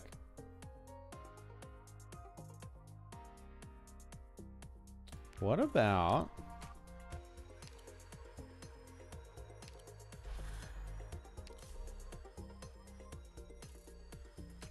Oh, that's cast. I want the sword.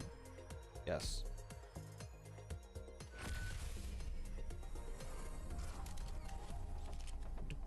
Do, do, do, do, do.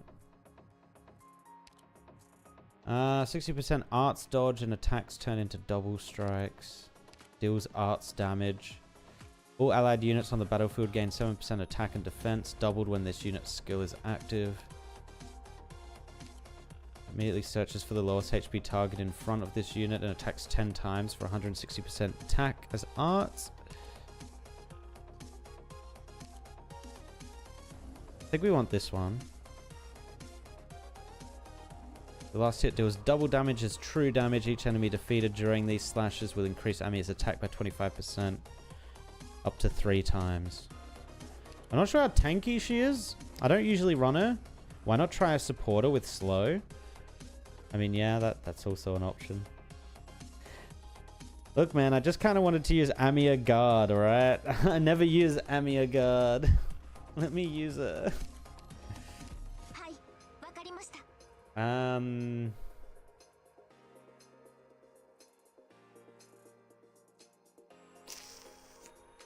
The thing is with slow... Oh, you know what? They've got so much health, it's probably worth it. God damn it. I think you're right. I think you're right. I just feel like Virtuosa is the answer to everything. Ay, ay, ay. Could also do Suzerain with her default slow, but it's not a huge slow. I guess you could do this.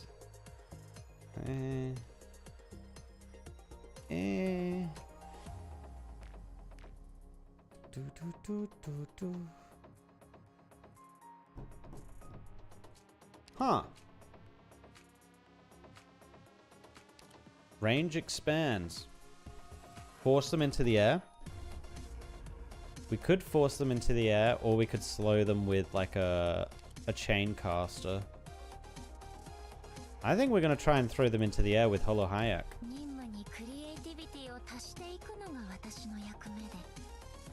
And I want to get Fear Meta out. So I'm going to get rid of Meteorite.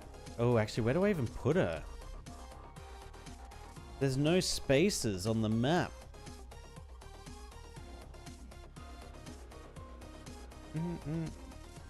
You know what? I'm going to try something with it and see what happens. I think Savage, it's time to go. I'm sorry, Savage. Horn. Horn's going to be pretty big, actually. Oh god, we're basically just building the A team. Okay, let's go. Plus you need to keep healing her. Yeah, but we got the healer down the bottom, so I don't really care about that. The wandering healer. They could easily keep her up. Tatakai.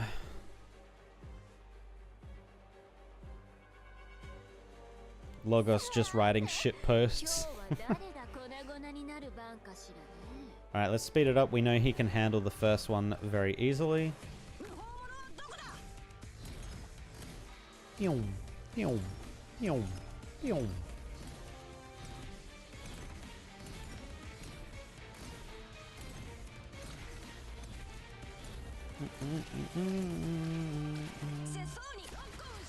Nice. Alright, let's get Horn out.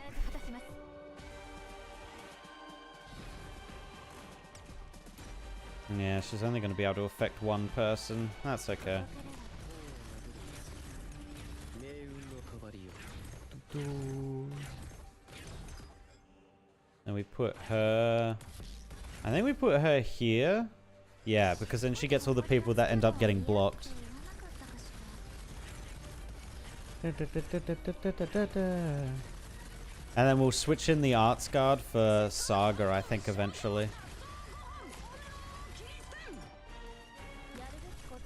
Oh, that's not who I thought that was. No, I thought it was Wis'Adel. Oh, they attack her ad. Interesting. Put the healer here.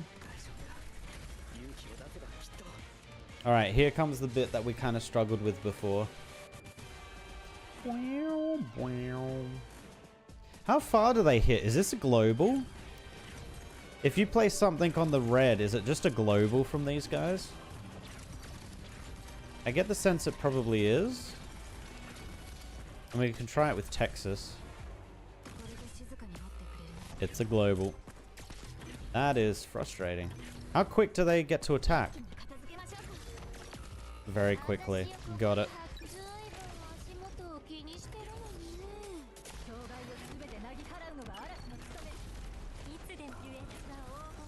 Oh, I should have faced her northwards. Oh, she's still taking big damage though. Nice. Alright, so this is farther than we got before.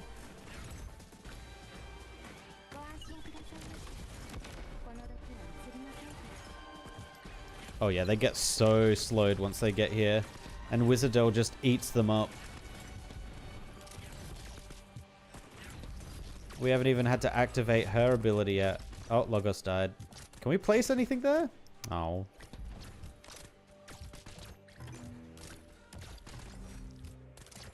I kind of want to save abilities for the Najahar King.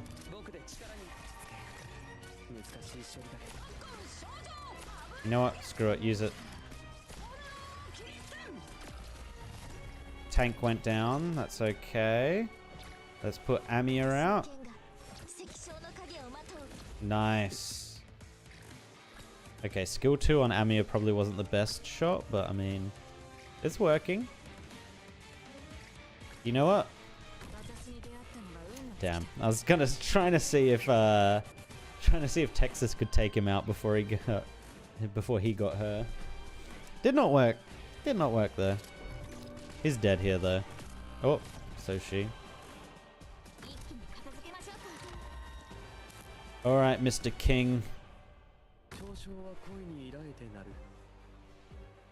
You push yourself to the limit, burning all the blood in your body to blow your bone whistle, just to stop me for a moment. Erfanil, how can you last when the war continues still? You've gained the Najahar's respect, and so I shall now grant you death. I mean, he's already dead. He's back! Oh my god! Mission accomplished. Oh, mission accomplished. Nice. Whiz the damn lock and key. Yeah, I know, right? Sadly, Savage is really met here. Yeah, she's a cool character. Her hammer does deal a fair amount of damage, but she kind of falls into that Fang Altar area where she's just not tanky enough to be decent in that position, and she also just doesn't deal ungodly amounts of damage. A death knell. Logos's bone whistle. For whom? Amir. I'm fine, Doctor. I'm just... Ooh, that caught in the back of my throat. I'm just reminded of a lot of things. Logos rarely conducted himself as Lord of the Banshees when we were in Rhodes Island. He said he was no different from Scout or Misery, just another Sarkaz operator who believed in the ideals of Rhodes Island. The day we set out, when Logos put on his royal court garment, I sensed great determination in his eyes, a great sorrow.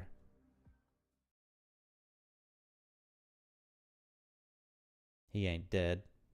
He ain't dead. There ain't no way he dead.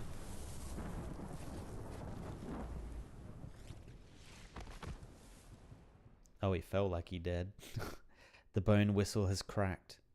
The bone pen has broken. Blood flows the corner of his lips. You can no longer use witchcraft. You push yourself to the limit, burning all the blood in your body to blow your bone whistle, just to stop me for a moment. Erfanil, you're a fine warrior. The Najahar King spreads his arms wide. The tattered banners draped over him rise up, as though echoing the countless wars the Sarkaz have fought. Rotten flesh and blood fall from his wounds, new and old, nourishing the battlefield. New branches sprout from the soil, repairing the warriors that have been damaged by incantations. The fallen Sudarim rise again.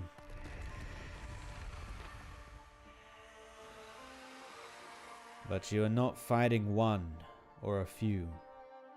There have been no shortage of revolutionaries among the Sarkaz or the royal court. They have all failed, just as Teresa did.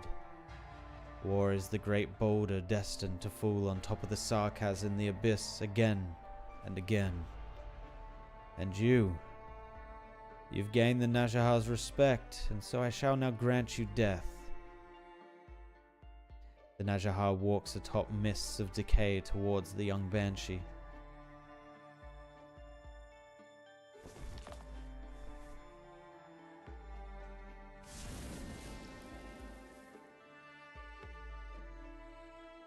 Sever. The banshee utters the final incantation, so soft it is almost inaudible. The cutting words become a tangible blade which he grabs with his hand and cuts off the Najahar King's right arm. Theresis' swordcraft. The full blast of the Najahar King's power hits Logos in the chest. He falls from the cliff, but safely into water. The ground made of originium begins to collapse. Logos pictures how the familiar ship treads mountains and rivers, its tracks giving off the same rumbling. He remembers the first time he came to Rhodes Island and stood shoulder to shoulder on the deck with Teresa. She looked out over Casdell while he listened to the wailing in the wind. He remembers Mechanist hunched over, fiddling with parts, chiding Closure for wasting materials, Outcast and Blaze betting on how long it would last, and a robotic arm reaching over to grab his hat. He remembers Ace's bloodied palm by his shield and cup. Scout's palm was a little cooler, about the temperature of his crossbow, and he could tell them apart by shaking their hands and high-fiving. He remembers the doctor and Amir saying goodnight in the corridors when Amir suddenly stopped him to ask if he was ready to go to Londinium. He remembers Dr. Kaushi taking Amir's hand and bringing her between them. Teresa is gone. Amir is the new leader of Rhodes Island. Logos keeps falling until he is completely submerged in cold water. He remembers himself many years ago.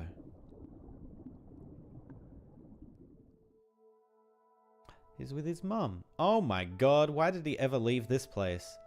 This place is gorgeous.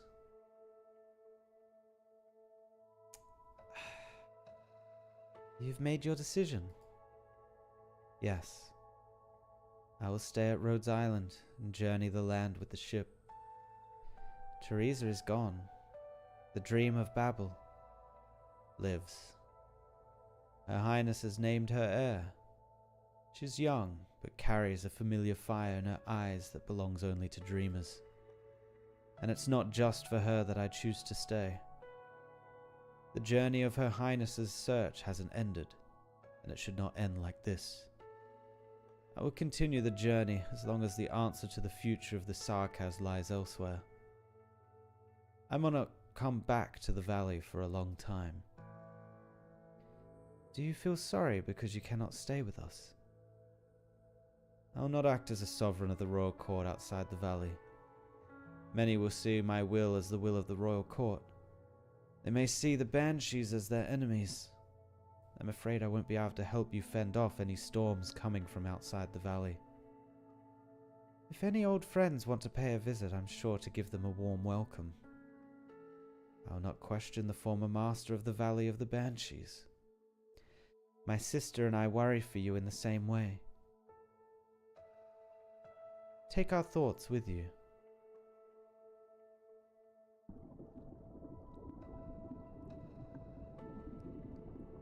The song of the Banshees surrounds their young lord. The water becomes warm, like a pair of warm hands that pull the fallen back. Logos opens his eyes. He seems to see his mother and everyone else he holds dear. E2'ing, the most beautiful wave of the valley, its loveliest song. We must stay and watch you go away, but our blessing will be with you wherever you go.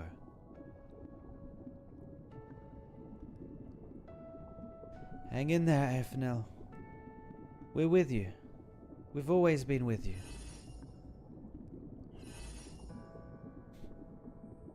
The power of incantation fills Logos to the very ends of his limbs. He opens his lips again. A song filled with power echoes on the river, reflecting the most beautiful wave. All the pursuers are compelled to stop. That's a little bit random that was down there, but sure. Oh, unless that's what Amir gave him. I'm not sure how big that thing is, though. I'm not sure you can...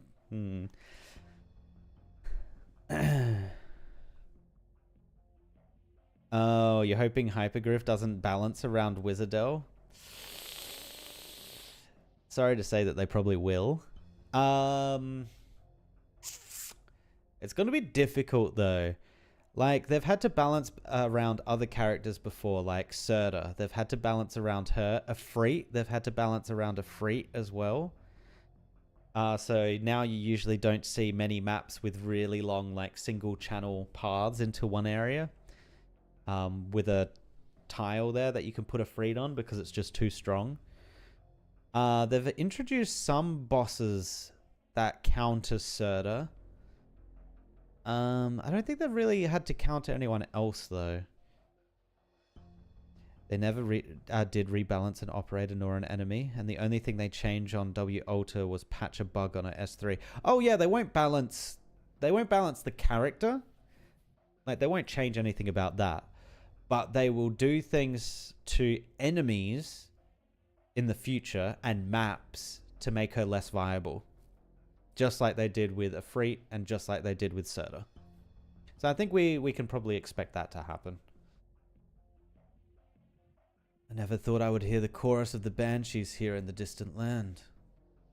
Ever is death accompanied by new life. Are you still trying to sway me with song, young one?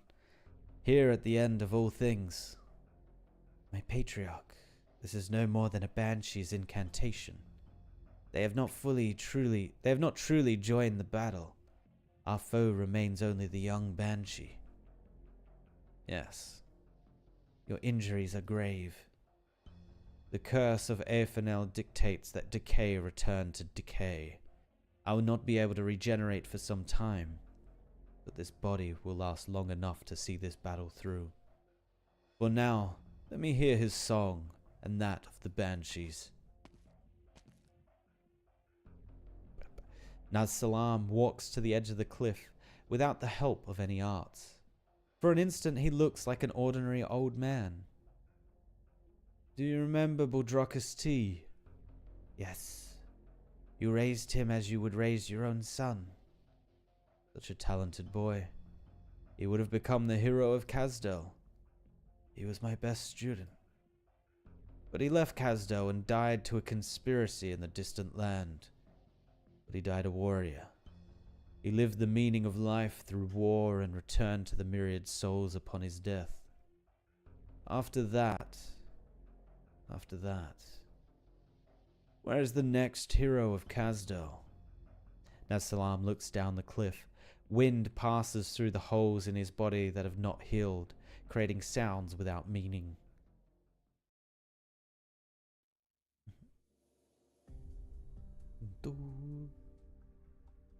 The dirge of the myriad souls has grown softer.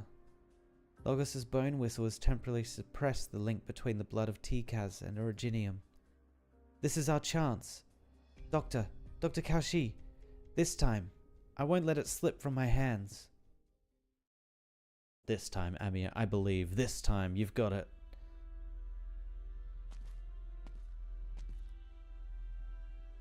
They've caught up. Are you here too, dear Che Sans? You and our leader, our dear father. Who will be the one to approach the throne? Salus reaches for the drop of blood at the top of the altar. Originium burns, and the myriad souls roar. The powerful witchcraft quickly turns her fingers into charred black crystals. I want to see it so badly. The origin is so near.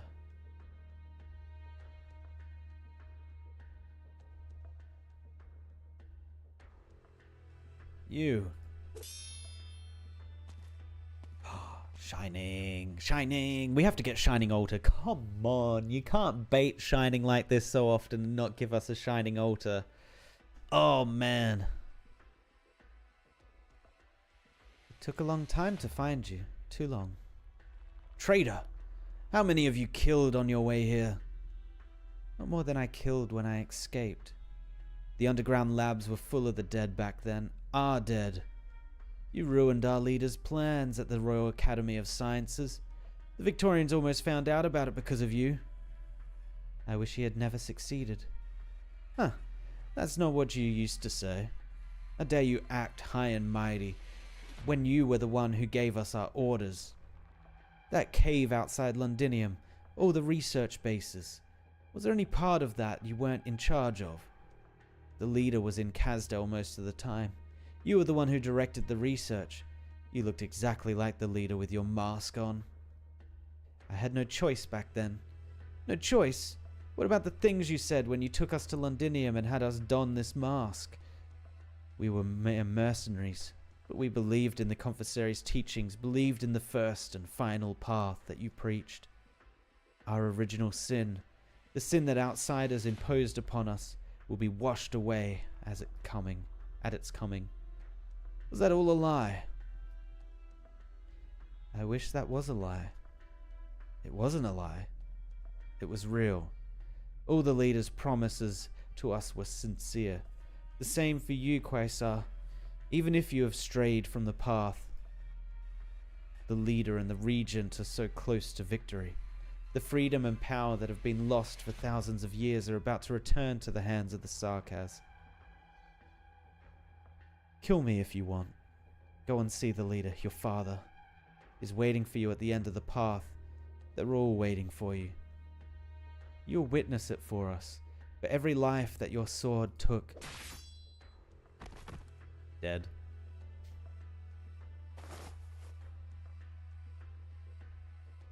Shining removes the guard's mask. She remembers the face. He was one of the first mercenaries that the Confessary brought to Londinium. They knew nothing at first. They were only tasked to excavate the ruins outside the city.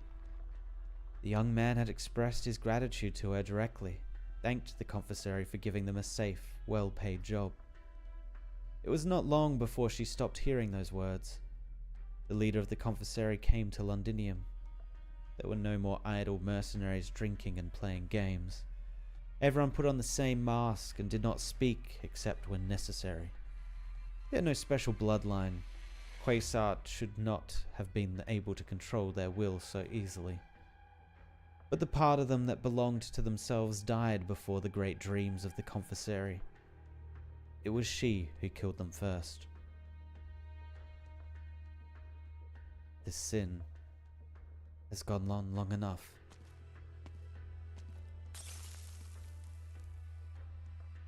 Is it?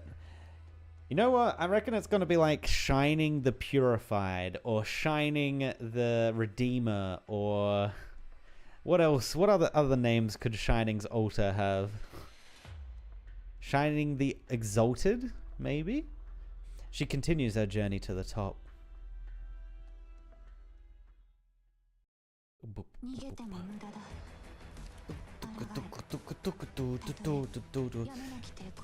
I'll be honest, Shining might be the next character I'm most excited for at Altar.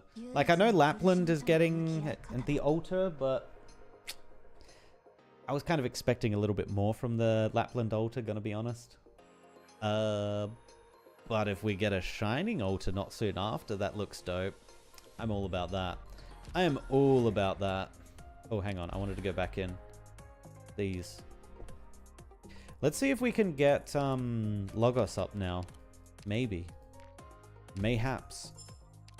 We're gonna need a lot of these.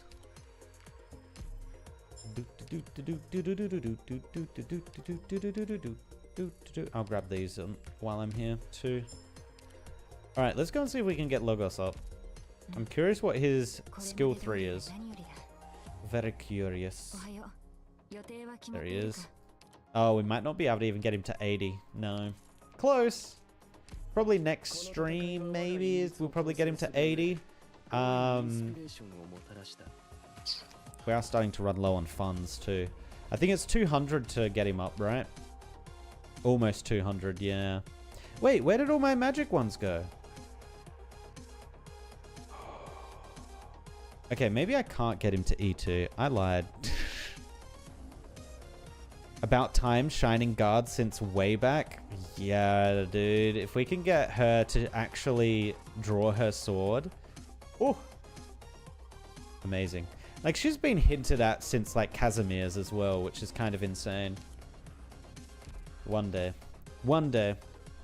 But that is where we're going to call it for tonight. Oh, that was good. What number did we get up to? 1412. So we're probably, what, just over halfway? Usually at the, like, middle to end part of stories, they put in a whole bunch of stages that are just combat. There's not actually story. I'm not sure if they've done the same here, but we could end up just breezing through to the end next stream. I don't think we will. I think it's going to probably be another 2 streams before we get to the end of this. But yeah. Thank you for watching, and yeah, I'll do some grinding off stream and try and get the resources for Logos. Hopefully, we'll see. All right, thank you again, and I'll catch you later. Peace.